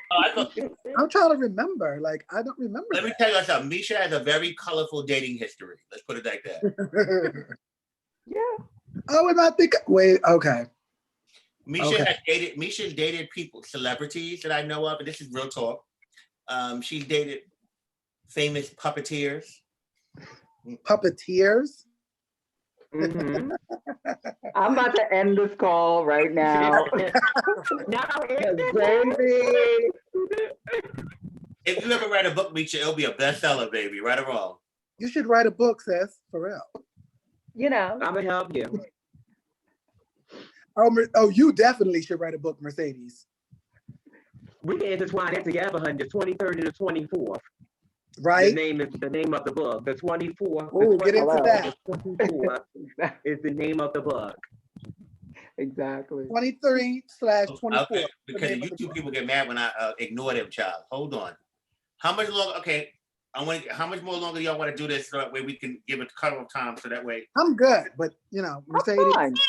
Yeah, I'm good. Because baby, these people right here. What questions are off limits so that way I can get these people up? What's off limits, y'all? So we can, so everybody can hear it. I mean, I guess once you ask them, then we'll just be giving them nah. Yeah, we'll say pass. We'll say Not pass. that one. Say pass. Okay. I'll take a ballroom question then. All right. Since ballroom is becoming more mainstream, how do y'all feel about cisgender women judging femme queen realness at a ball? I think it's a good Look at thing, Meeka's face. honestly. I think it's a good thing. I mean,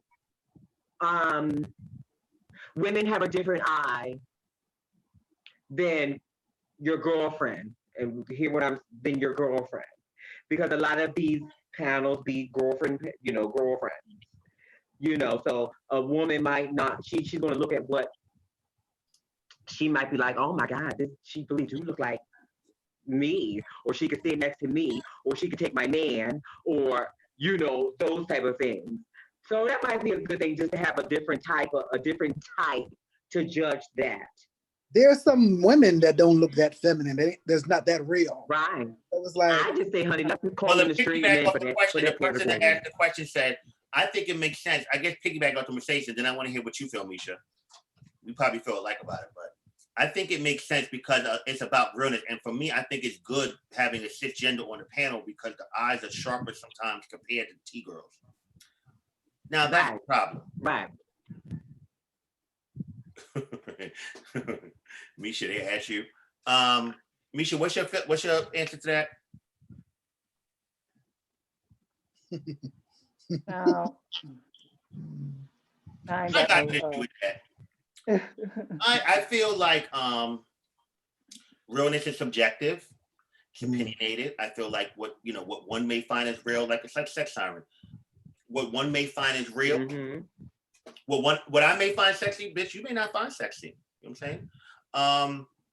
I know some girls that people in the ballroom did not think they was the realest things, for example, but around their way, they was the most unclockest, unspookest, realest thing. They blended in with the females in their family. They blended in on where they was living at. I feel like realness is subjective. I mean, it's not, you understand what I'm saying? You can't hear what Jason and Kevin said. You can't say, oh, if a girl has big feet, if a girl has an Adam's apple, if a girl has big hair, there are bio women, cisgender, whatever you want, that have those same attributes as well. And these days, these girls are wearing fucking lashes and got body and are pumped and all that. Keeping it real and give you drags and all that shit. So I don't think that it's really that. Misha, no, she did not. Having the category. Just cut that category out the goddamn goal, because everybody's real. You're real, and you're real, and you're real, and you're real. Just don't need to have that category, child, because what really is real? Misha, do you date all colors and genders? In the ballroom scene. What? Do you date all colors and genders? I have. I prefer genders.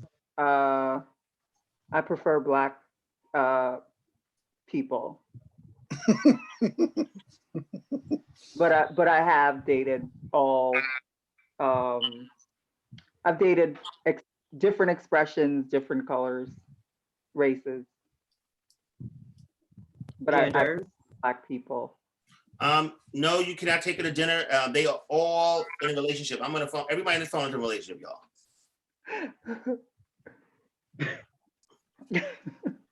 They said, what's your favorite ball of all time? Huh? I don't have one. What was your favorite? What? Ball of all time. Oh, I'm definitely going to take the next question. I think it's a really good question from Don Juan. Okay, Don Juan. How do you, I'm drug free and never taken any drugs. Shout out to you, great. The person I'm with likes to do coke from time to time. How do I handle it? It gets on my nerve now, especially during this quarantine. Good question. mm. I mean, it's the same. I have the same answer for it. Like, if it's something that is not, if it does not align with who you are, like, you know, like, you don't need anyone else. No one else can answer that for you. You have to answer that for yourself. Like if there's something in your relationship that does not align with who you are, you gotta do what you gotta do. Yeah. Yeah, well, just don't do it. Just don't do it in my house. Don't do it around me. Because then that's not fair either, though. Right. You know what I mean? That's a catch 22. Like, That's a catch 22 right there. Yeah. Mm-hmm. It's definitely safer to use inside and around people you trust. So that's for anyone who uses. Right. I mean, just like if it's definitely better, safer for someone who uses substances to use indoors and with around people that they trust. Definitely. So like there's definitely you definitely can like stigmatize a person to where they're like, oh, I can't do it around you, so then I have to go out and do it with other people, and then you're opening Get it into more trouble. up to all But kinds then of I got a question. But is it fair to the other person to have them go through, like, to have them deal with what you, is that fair? Is it fair? that's what I mean. I feel like they need to then have a conversation. I got it. That's a catch 22. Go wrong. Say something go wrong. Let's say the person you with. And what happened to that other person is now on your friends, or that's on their conscience. They have to always, is that fair to them to traumatize them in that way? Right. I'll say this. I've never had a problem with the only thing, my thing is like, whatever you do, if it changes who you are as a person, if it makes you angry, if it makes you violent, if it makes you mean, then I can't be around that. That's the only time that I've ever told someone that I was dating that I couldn't deal with that, because it was a safety issue for us. But I would never tell someone, oh, you can't do this, you can't do that, you can't do this around me, you can't do that around me.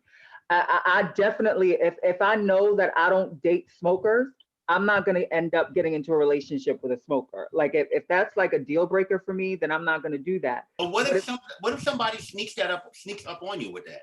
Like, meaning that, let's say it's like you're dating and all that, and they're not something that they do often, and just fucking smoking crack on you just like daily. But what if, you know what I'm saying? But what if they do it and then it's like, oh wow, you do that? They're like, oh, you never asked me. What do you? Yeah, that's why I said you definitely have to have a conversation, and if you find out something, like you like, listen, this is not going to work for us. Either it's going to work or it's not going to work. Once you find out, there's nothing wrong with saying that you're not for something. If you're not for something, you definitely shouldn't force yourself to be for it. If it's just not who you are, then that's not who you are. It's unfair to try to be something for someone else. That's not fair to you, and it's definitely not fair to that person. So again, if it's not going to work out anyway. Exactly. If it's Go ahead. No, I'm saying if there's things in a relationship that it just is not aligning with who you are as an individual and your beliefs, and you feel like that those are your core beliefs, then you need to kind of like, what's the longest your partner should go without having sex with you? It's my body. I'm sorry, what? So what's the longest your partner should go without having sex with you? It's my body. I don't have to give you my body. When I give you my body, I give you my body. If you, I don't stop you from having sex. I don't stop you from jerking off. I don't stop you from doing nothing. But when it comes to me and interacting with my body, I choose when and how I do it. And if that's not good enough for you, then I don't know what to tell you. Kevin? I don't know. The longest, depending on the, oh gosh. I think a healthy sexual relationship, sex life in a relationship is like at least twice a week. You want to feel that intimacy. You talk about 7 days. You talk about 7 days or 5 days. You talk about Monday through Friday. You talk about Sunday through Saturday. You're saying only 2 days. It's just like I'm saying that would be great. It doesn't always happen. Sometimes life gets you. We're doing shit. We don't have time. We're tired. That does happen. But if you wanted to be, if you would say regularly, you would probably say like twice a week, because you want to feel that intimacy, that you'll spend that time with that person, that loved one. For me. Could be more if I'm horny. About 3 times a week is good. About 3 times a week is good, but it all depends on the situation. Misha, you need to have your own podcast. Why? That's what they said. He's very insightful. This is okay. I'm a trans woman top and have no shame in my game. Why, us as trans women, why do you feel that we're always shamed if we like to use? Girl, wherever you are, that's the problem. Y'all are kidding. That was the question. I'm laughing at him. She wrote LOL afterwards. Oh. She goes, my little special friend. I don't think that you need to be ashamed, baby doll. You are transgender. Well, no. She said she ain't got no shame in her game. Yeah. She said other people shame her. She's asking why trans women are always shamed for using their friend. Honey, that's because they're confused. They don't understand what the word transgender. They don't get it. They don't get it. You are a transgender woman. That means you are capable of doing a few things. So anybody has any kind of confusions with that, then that's on them. You keep doing you, baby, and enjoy your life and do what you're doing. And that's just it. When I was younger, I didn't understand it. I thought younger and naive. I thought, oh, she want to be a girl, so you want to be a girl, so you don't. But then I got close with. I'm close with a lot of transgender women. They're my sisters, and I talk to them about certain things, so I understand things now.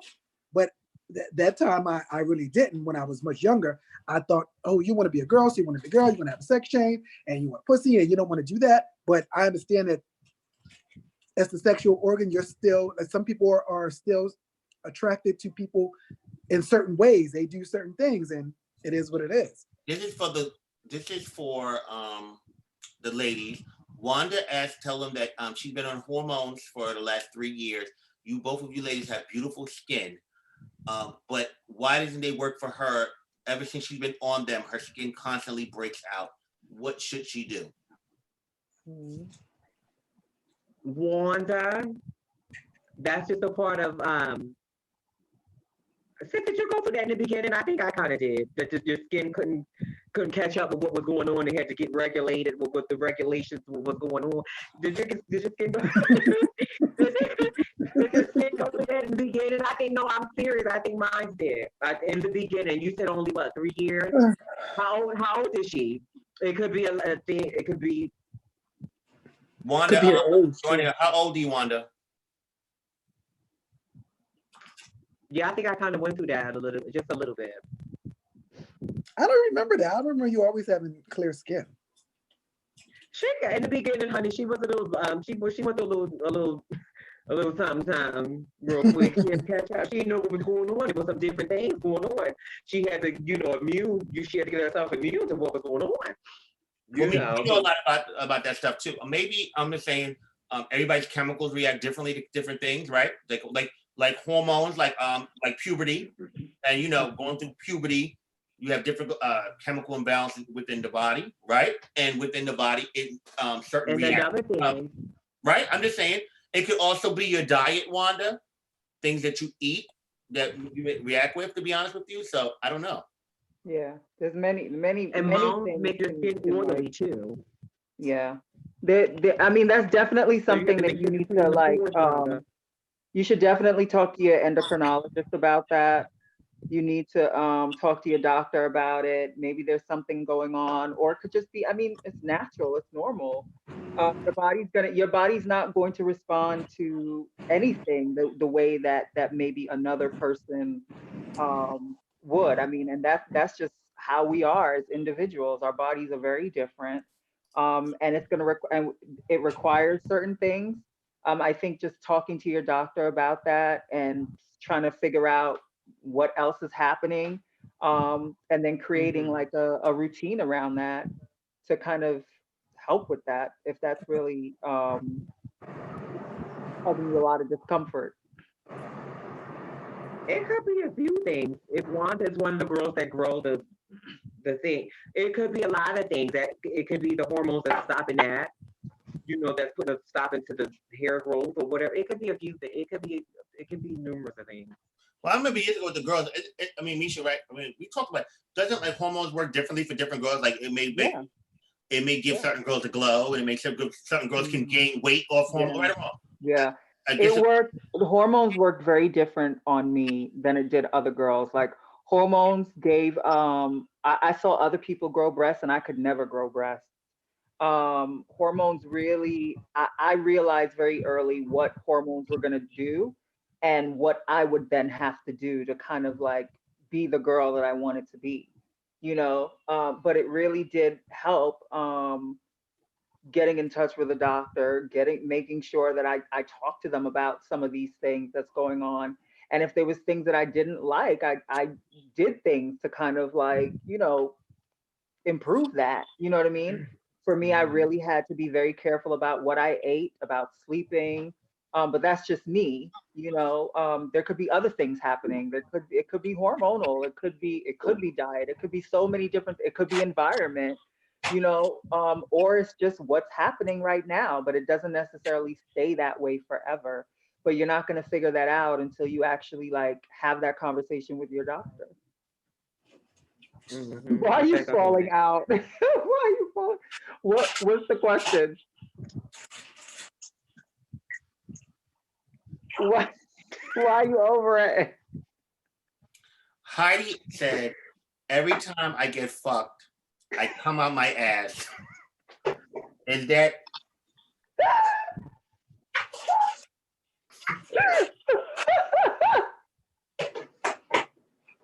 What? Am I coming or is it anal mucus? Come on, Heidi. What's her name?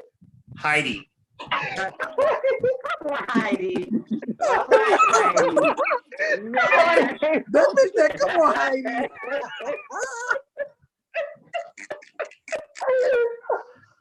Oh my God. Oh,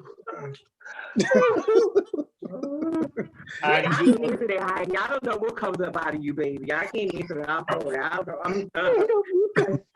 We won't get that one alone, Heidi. Craven Like Haven said, I have a question. How can I become a better Voguer, catwalk like Kevin, spin like Mercedes, and dip like Misha? Keep on watching.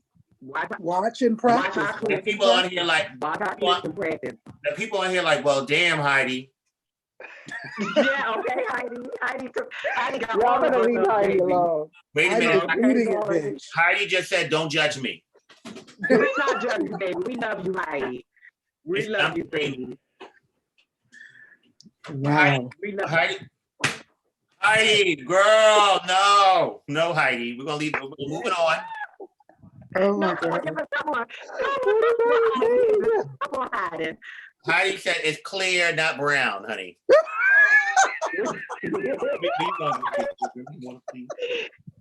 on, Heidi. I love Heidi, baby. Heidi said, man, y'all put it all out, You baby. see, Heidi, the people say no judgment here, Heidi. Heidi said it's clear, not brown. Oh gosh. We love you, Heidi. That happened to that Heidi. You know what? That happened to all of us. That happened to all of us. You know. Oh, I guess we have some trader enter the building. He said, how do you like your pussies to be licked? Oh my God. Good. Can I tell you, I don't like that. Like to get your ass ate? I don't like that. I've never gotten into that. It does nothing. It does nothing. It feels like worms. It's like, okay, you doing it. Yeah, You like, said that many of I've times. gotten It feels like worms.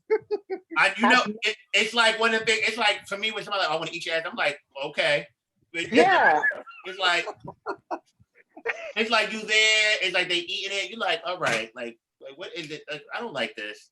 It does fucking nothing. And you know what I fucking hate? You know what I hate? No. Here you fucking go. Shut up, girl. You know what I hate? Every time I tell somebody that, you know what the response is? Oh, you haven't had me do it. Yeah. Oh, that means you ain't never got your ass ate right. Some people don't. You did. No, you did. I just can't get into it. You did. So how do you? It makes your muscles relax. It make everything going nice and easy and smooth. She ain't lying. She ain't lying. She ain't lying. I'm telling you. You ain't dead, baby. You ain't never had that right mouth and that tongue. You got to put that on. You got to put that on the web. You got to put that on Ballroom so fast that something that's what you need so you can experience. So, mind you, the people on here are asking Heidi for more questions, bitch. You're asking Heidi questions. They want more questions from Heidi. They want more Heidi, oh. I like that name. I like that name because Heidi ain't hiding shit, baby. Heidi is letting it all out. But wait a minute. So Mercedes, when you put your boo on the bed to eat his ass, right? Do you like it? We never said that we ate it ass. Oh, so have you? We like to get our ass ate. We didn't say nothing about We didn't say she eats ass. Oh, I thought you were speaking from experience. I'm sorry. We're not the ass eaters. We speaking from the experience on getting the ass ate on how that feel. Not Oh, fuck. Oh my God. Oh my God. Oh my God. Oh my God. They over here telling me I should let Heidi do it for me, bitch. Baby, Heidi might wake you the fuck up. Heidi gonna turn you out, baby. Okay. Oh my God. Ain't nothing no more. We all out, baby. It's all out. I love Heidi. Heidi hit me up with my page. Heidi said when you guys masturbate, do you finger yourself? Oh my God. That's a lot of work. That's a lot of work. You got to have the legs up in the air, child. You got to be doing it with one hand this way, the other hand doing this. That's a lot of work, Heidi. Oh my God. Oh. I know what you mean. I need more hands. Mercedes, girl. What do y'all feel about sex toys? They're great.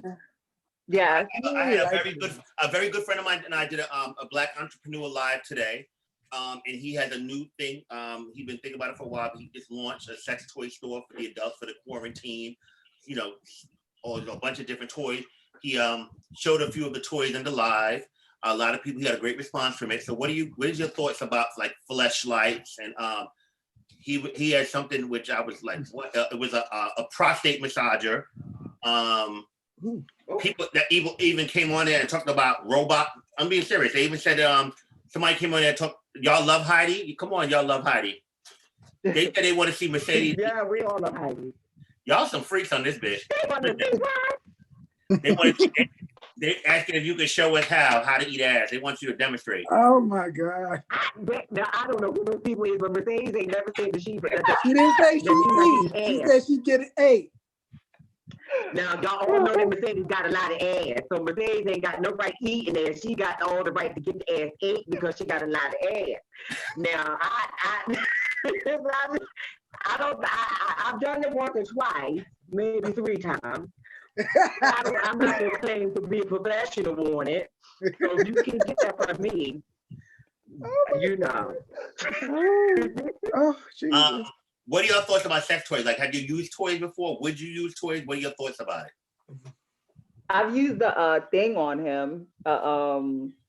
The what do you call those? The vibrating cock rings. Mm-hmm. Oh, I saw that on a movie. I wanted to try. I want one of those. I like What does it do? do? Huh? What does it do? So it massages the shaft and then also like the scrotum underneath the scrotum. And it's swell to that. see that. So it's really good. Like it's really good. Like when they're inside you, like it gives them like more like pleasure. How was the orgasm? It was good. I always have a good orgasm with him. No, I'm talking about. Did you see it? No, I'm talking about. Did you see a different orgasm from them by using that toy? It was quicker. It was definitely quicker. Oh, this is a good question. What a good question, Sean? Well, not our Sean, but Sean. What's the average good time for sex?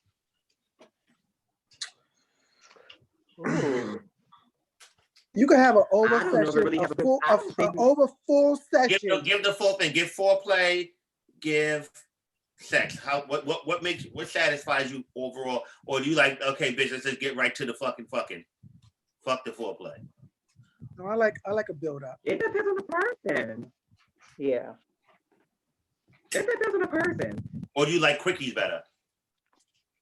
Quickies can be fun.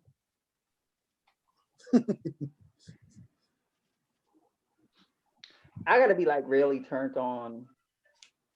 Yeah. Yeah, I like daytime. I like daytime sex with the lights on. I like when the lights are on. Like I don't like darkness. I do too. I don't really like dark sex. Yeah, I don't like dark sex. It's weird. I need all the lights on because I like to watch myself. I like to see faces. Oh, you like a mirror? I like to see bodies. You like a mirror? That mirror right there next to the bed. Yes, like I like to see him going inside me. Like I love it. Come on, Seth. I do. I love it. Oh God. Does seeing that turn you on? I gotta see it. Does that turn you on more than the actual sex? Yes. I get off by watching. Like I'm naturally a voyeur, so it's like I love I'm definitely a watcher and seeing it and like watching myself do it. So if it was like a room of mirrors, you would love it. Oh yeah. I have them in the room. That's right. I've seen that sex dungeon before. She got a candy sex. She got a sex dungeon like Candy. Yeah, a lot of people on here say, yes, watching yourself is a turn on. Yes, I love to see myself get fucked. I love it. I love it. Is that Heidi? Is that Heidi? No, oh no, Miss Heidi, baby, listen, Miss Heidi's getting out there, girl, but Heidi's on timeout right now. She's on timeout. Come on. Miss Heidi's last comment on, she said the best sex is bear sex, bitch. She said that's Miss Heidi's having a good time, honey. Bear sex. Bear sex is good. Yeah, it is. It is. Kevin. What? Bear sex. Bear sex? What's that? Raw sex? Natural, yes, natural. It's fantastic. Bareback. Cream pie. They should laugh my ass off. Heidi plays no games. None. Okay. How did Heidi come up with that name though, baby? All right, Heidi. Kevin Bukaki or no? Heidi said if I could let Heidi said if I could let Jesus fuck me, I would. Bitch. Oh, yeah. Heidi said if I could let That's a little too much. G? Jesus. Oh my God. They talk about have Heidi call into the Zoom. Bitch, listen. Oh, baby. Heidi. I want to see who Heidi is, baby. You're going to be surprised she don't look like a Heidi. Child. Yes, Heidi, and Heidi, you better be cute. I'm only They don't gonna even do take that. it cute. They don't even take that nowadays, though, baby. It's called whatever, darling. G add, is there such a thing as too much sex? Yes. What's up, Erica? Yes, America. All that stuff I be seeing going down my Facebook. Yes, it is too much sex going on. If my man used a sex toy, it would have to be a perfect vibrator. I'm a bottom. I wanted one of those sex dolls. You know those like real. Did you? You know those like. That's creepy to me now. Oh, I always wanted one. Yeah, It's I would love to creepy. get that. What you mean? So like one that you could fuck? I'm confused. Either No, or. they have one they of have them the is a they have the doll. male The ones. male one. They have the male ones that fuck you. That's right. And how do they do it? Battery operated? They're like Yeah. Them bitches, they move. They mix that shit, move up and down. You know, It you used to is. see that stuff. You remember on HBO they used to have that what's that? the real dolls. Real sex. No, real Mhm. sex. You see that all Real those kind of sex, things that's on right. real Okay, sex. but Real I sex got number it. 9, real sex 29, or whatever. You come in the house from a long day and you hear your man moaning in the room. Oh, And you open the door and he is having sex with the doll. What do?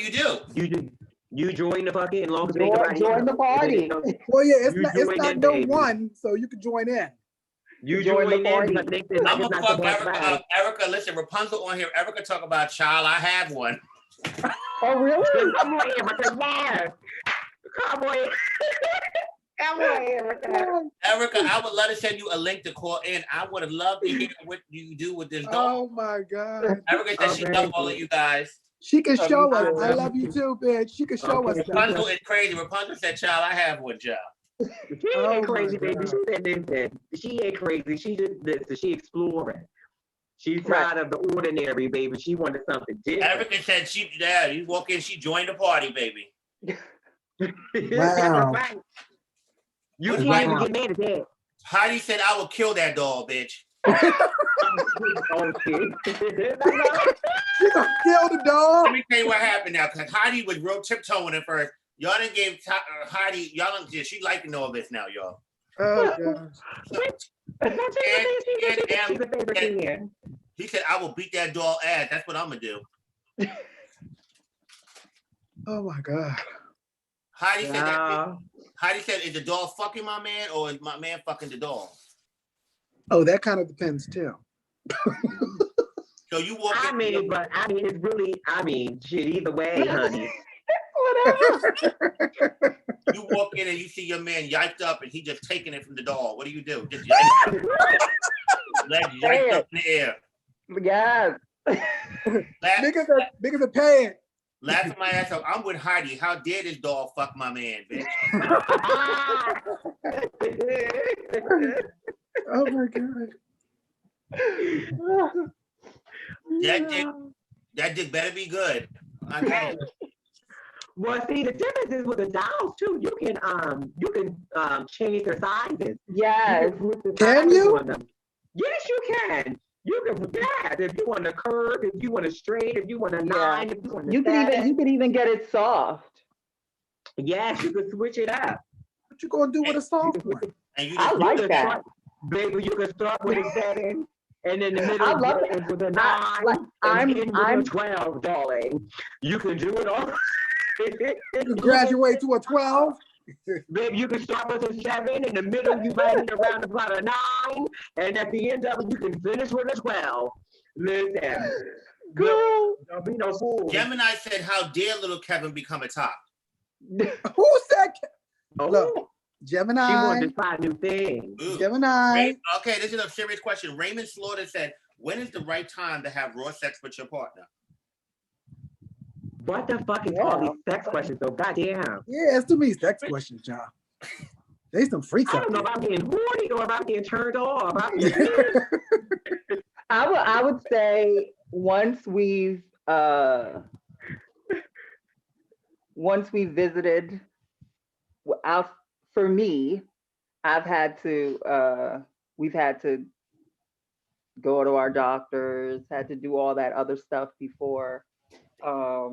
Just to make sure, like I definitely did not, I've been around, you've been around. So we wanted to make sure that whatever needed to be had a conversation about, we need to have a conversation about whatever we needed to kind of like prevent from happening and then make it do what it do.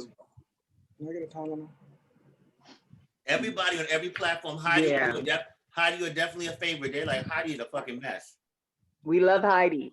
Oh, we love Heidi. Mercedes already It's stood her up. name, darling. Musa, Mercedes done stood up already. If you missed it, go back tomorrow and look at Not it. the You missed PMs. it, baby. I just stood up a couple of times. You done missed it, baby. I just catch me again when I got to get up to refill my drink.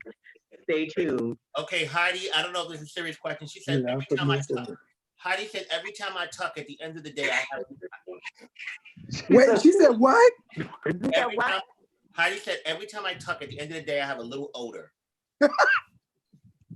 How do I handle it? Because powder makes things more messy. She got get you some FDS wipes, wipes and FDS spray.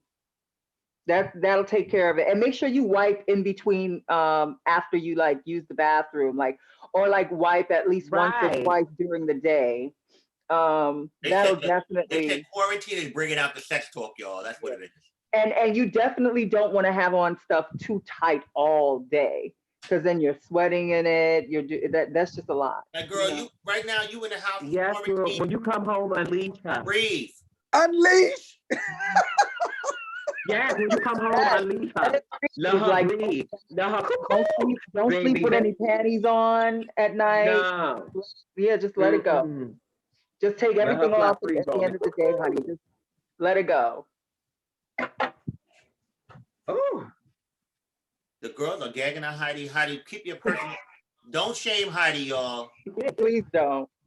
This is nice. Somebody said tea tree oil might also help Heidi.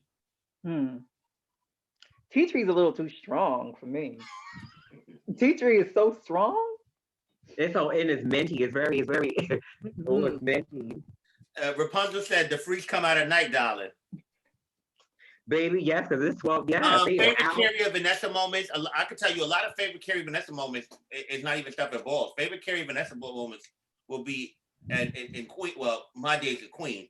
Girls that knew before them was like when say the Philly and Juniper Street. Me was going to Queens when Carrie and Vanessa lived in Queens. It was a key. Carrie was a key. Vanessa was a fucking key.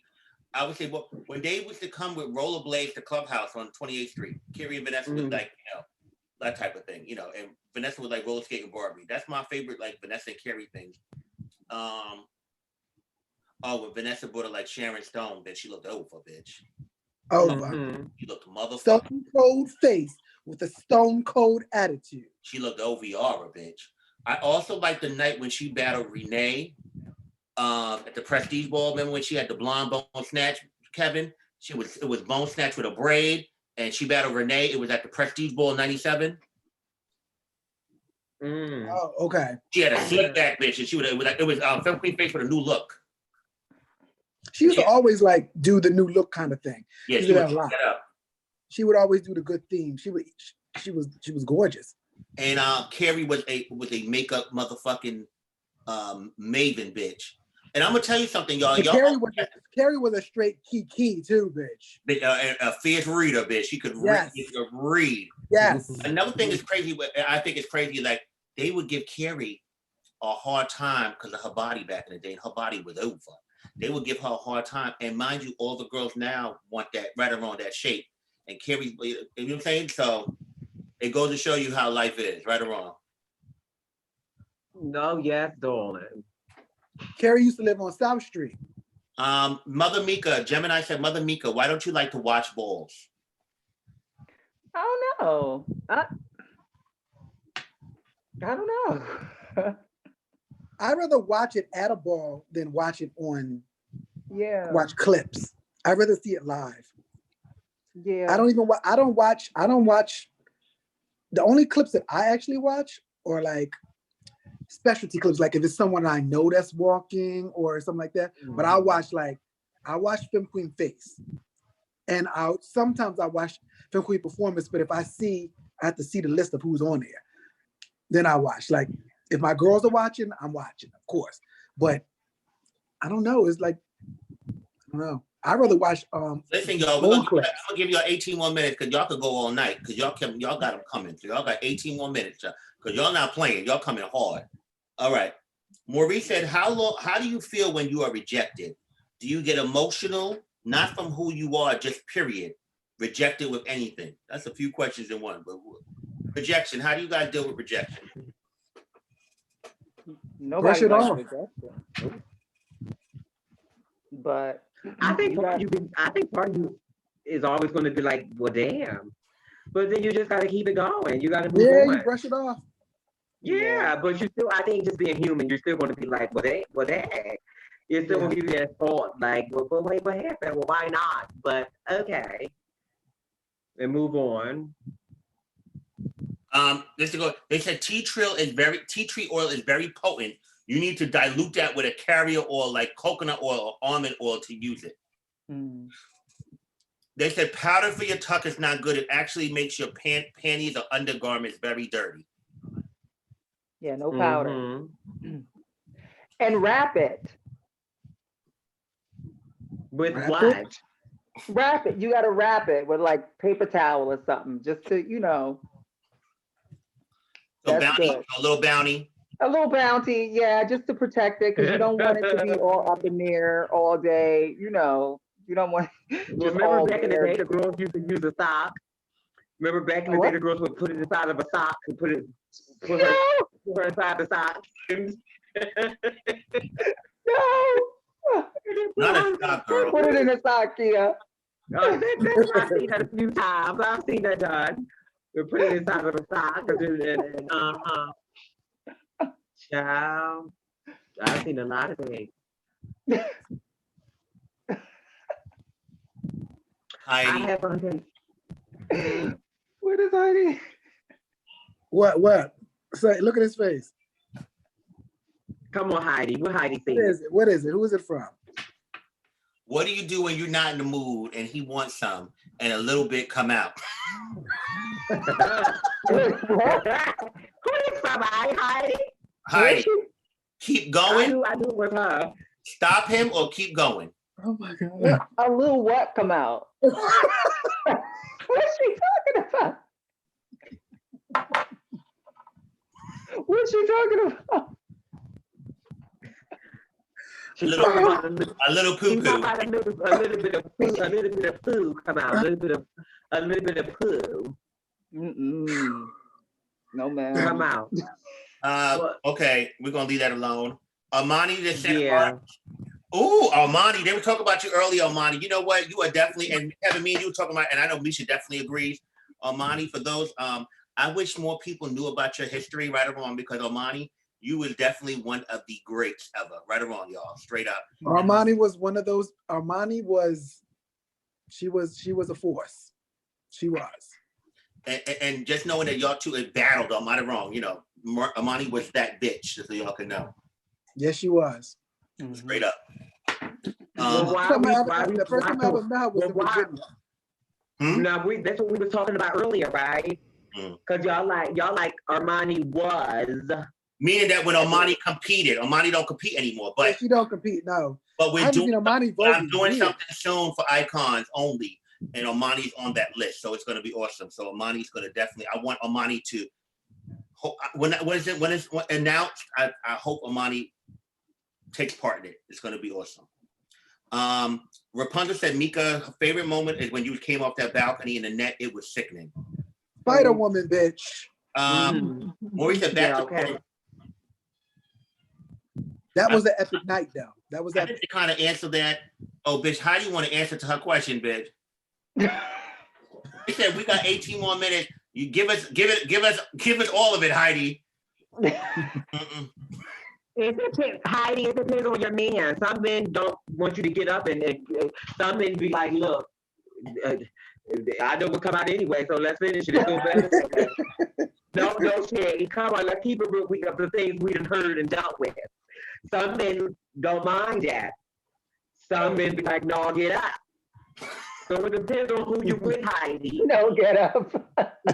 You know, seriously, some men like that shit. Heidi said, I've messed up many a sheets, LOL.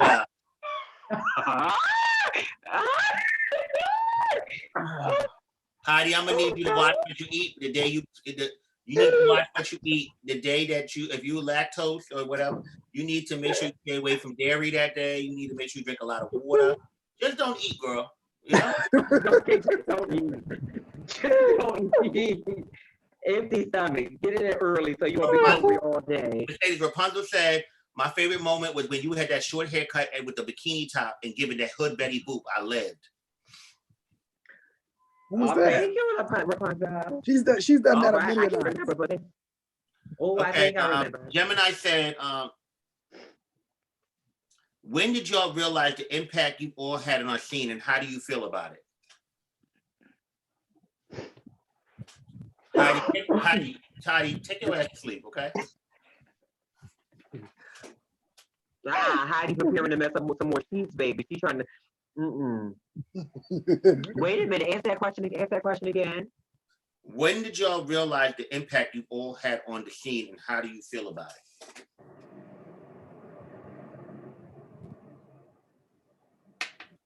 it? Is it bad that I still don't see it? Isn't that crazy?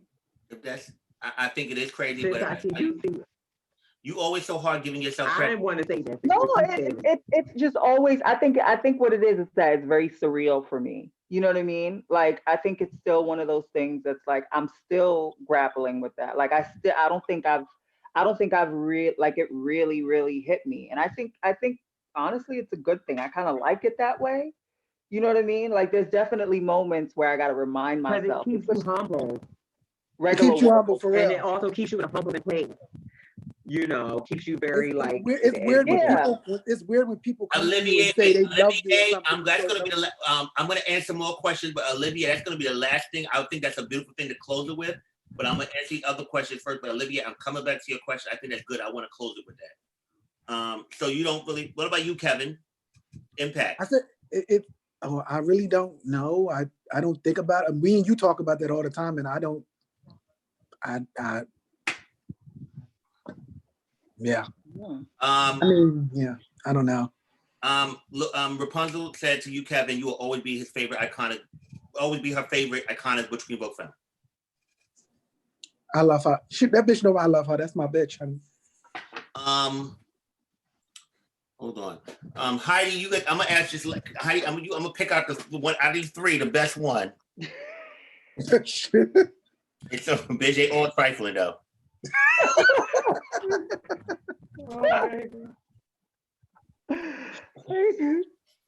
Wait, I just want to say this, and then Heidi, you good. Heidi said that when she knows she has to go, she'd rather get fucked in the shower.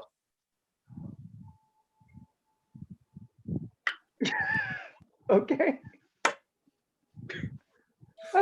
How long have you guys been friends, and what's the funniest member of each other from the earlier years? Boom. I would like to answer this, and after I'm gonna answer this, and I want everybody to answer. We go. Boom. All right. So I'm gonna say how I know each of them, because how we all entangled. Boom. I'm gonna start with Misha because I knew her the longest on here. So Misha, I knew her in her former self. We had a very mutual friend, God rest his soul, Lorenzo. For those out there that older girls, Lorenzo. Lorenzo was one of my first gay friends. I was a crazy ass bitch. Shut up. God rest his soul. Sergina. Yes, Miss Sergina. Renzi. That was also one of Misha's best friends, you know what I'm saying? Back in the day. And I knew crazy ass Lorenzo. I met Misha through Lorenzo. How Lorenzo used to always be like, oh, well, Meeka was always Meeka, as far as the name. And she was like, oh, they would always talk about, oh, Meeka would come out. Meeka would just have a person as a BQ where every time she would come out, she would win. So y'all remember scandal sheets back in the day. Remember they didn't have Facebook, they didn't have none of this shit. They had scandal sheets. And remember, and so they would always talk about every time Meeka would come to the clubhouse, she would always win when she would walk, whatever it is. So they would always talk about the scandal sheet. And Lorenzo would always be like, oh, yo, bitch, you got to see Miss Meeka. So from the first time, I loved Meeka from the first time we met, whatever it is. And me and Meeka just became close. Kevin could not stand this nasty bitch. I thought she was the shadiest little I thought she was the shadiest little snot rag there was. A total little bitch. Miss Kevin, let me tell you something. She was a shady bitch. But listen, what happened? So my former days of my craft days, I am on Walnut Street. And this goes, I'm in Walnut Street getting some stuff, whatever it is. And I run into this bitch, and I was feeling very charitable. I said, hey, do you want, what's going on? I said, hey, I ran in, and he was actually being a little pleasant. I was a little shocked because I always thought he was a snot rag. I had just came home. I just got out of school. Yeah, that's when you was in fashion school at the Art Institute, I believe, right? So I got him some glad and then we just, surprisingly, we connected. Misha and him was already cool, remember? I loved Meeka. And it was very weird because when Man wanted her to be an Ebony, like Sinai wanted her to be an Ebony, Man wanted to be, and Kevin actually called Meeka, you remember, right, Meeka? Mm-hmm. And called, and Meeka never seen, Kevin never seen any Vogue. No one. Meeka was the hottest BQ Vogue at that time, was bitch. Everyone. And the thing what I loved about Meeka was that every other Vogue femme gave, which was rare, especially back then, every other Vogue femme gave Meeka her life. They all were like, oh no, bitch, Meeka was that bitch. It's a BQ. And I remember Kevin, which was supposed to be like some type of, I remember I read Kevin to Meeka when he asked her, this was before, he was like, oh, I don't really do this, and asked Meeka to be an Ebony and all this shit. I'm like, did I say that? Oh, yes, you did. You gave all of that in the phone in your nice way. And I said, who the fuck this little fucking rodent think she is, bitch, to be over here talking about what she do. But me and Kevin, but Pony and Alora, we used to call, our whole thing was called the family. Pony and Alora could not take when Miss Kevin first came into the fold. Meeka and Kevin was already good. They was already people. But Pony and Alora could not handle it. So let me tell you, okay, so now Mercedes, it was a house meeting in Philly at Buki House, April. And Miss Mercedes came, whatever, and Sanaya said, oh no, this girl, I always say it, Kevin, right? She said, this girl is going to be over. Nobody said, she said, trust me, she's going to be over. Boom. Mercedes was a persistent. Mercedes told me, oh, you're going to be my father. I said, oh, you're going to be my father. I said, girl, please, I'm not paying her. Girl, no, I'm not. That's one thing she said. I said, no, she told me, she said, oh no, you're going to be my father. Trust me when I tell you. I said, you think? I think not. Look at it now, bitch, here 20-something years later. But she, one night, they always used to talk about, so Mercedes was only walking realness at that time, only realness. Y'all remember that Breakfast Club with the, Mercedes, where was that, the one with the balcony? Was that a Snyder? 17th and McKean. And 17th and McKean. So they kept on telling, like, oh, Mercedes Vogue down, whatever. She never Vogued to the ball, but like, Mercedes Vogue down, Mercedes Vogue, you got to see her Vogue, whatever. So we got her to go out there. The first time she walked, she battled Dee Dee, got Dee Dee at the thing, and then it went there. Mercedes came, and then from there, that's kind of like history from there. That's how I know these hoes. I know tons of stories. Yeah. Kevin used to write in his journal about me. Kevin. Really? Did I? You don't want to talk about Dear Diary? I wrote about everyone in my journal. Well, Alora was peeking and snooping through his journal, and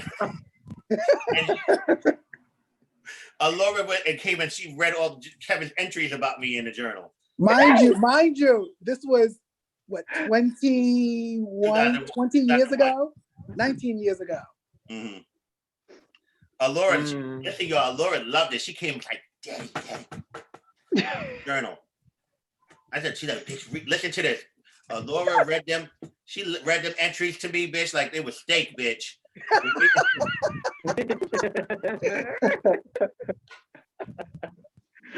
Oh my God. Yeah. So that's pretty much all. Guys, this was wonderful. We're gonna do this more often, guys. I'm sorry I can't get the rest of your questions, guys, but it's 1 o'clock in the morning. Yeah, it's been beautiful. Yeah, wow. We talked a long time. It was really good. That's how much that's how much we love y'all, honey. We was on here for a long time. My question is, Caesar, someone who has helped groom Mercedes, Meeka, Pony, and all that, would you say you have an eye for performance and would love Kevin, Meeka, and would Kevin, Meeka, and Mercedes agree? I like what I like, and I like original performance. Let's keep it moving, honey. Love y'all. Y'all heard anything y'all want to close it with to the people? Oh my God. I want just to stay want safe as well, guys. Stay safe. That's very important at this time. Yes, stay safe. A lot of people on Social YouTube, distance. a lot of people on YouTube is thanking us. They said that this really helped their night and really helped their quarantine situation. I'm glad that's what the point of these are. People to be uplifting, funny, give a little insight. Everybody can just talk and have a good time. So I'm glad that we're able to do that and help and kind of take some time away from what's going on right now in the world. right. You got a couple. Oh my God, just love on everybody. Hit me up. What you talking? Love on everybody that you know. Love on everybody that you know, because you never know when their last second You comes. really don't. Love on everybody that you know, all your loved ones. Yep. Love on everybody that you know. Please, that's just it for me. Everybody in Atlanta, don't listen to these crackers. Okay, Yeah, don't y'all go stay outside. safe. Stay inside. In Atlanta, Okay. stay inside. Y'all stay safe. Because when Shania, I'm gonna read her tomorrow. But she even she said that she wanted to talk about that with y'all. Mhm. She did. She said she wanted to ask Mercedes' opinion and your opinion, medical opinion, Mercedes, about hair and all that.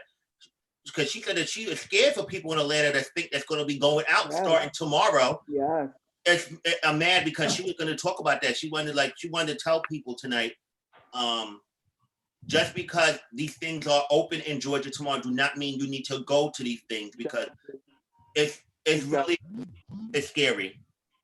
They had a woman in Texas. There's a woman in Texas about to open her shop also. She was on the news today, and she said, if I get arrested, I get arrested. These people need to eat and they need to feed their families. And she's already has customers that are actually calling her, booking appointments. Wait a minute, did y'all hear the Texas, I don't know if it was the governor or mayor, that said you can't care about living right now? No. What? He said there's more important things than living right now. Well, what's important is not living. Because you gotta think, because you gotta basically take the risk, because you gotta think about the employees and people that need to feed their families and everything like that. So it's not really important just about living. It's about important things. Listen, that's some scary ass shit. That don't even sound. I don't understand. That sounds stupid. I don't get it. I don't understand. Yeah, I don't understand. Because if you're not living, then nothing matters. All right, see, because we could keep on going. Let's get off there because they got more shit coming. Ronnie, we love you, Ronnie. Love you, Ronnie. Auntie, call my phone. Here she goes. She taking off earrings and all type of shit. All right, let's get off here because they got more shit. I'm in there. I'm ready. Wait, what?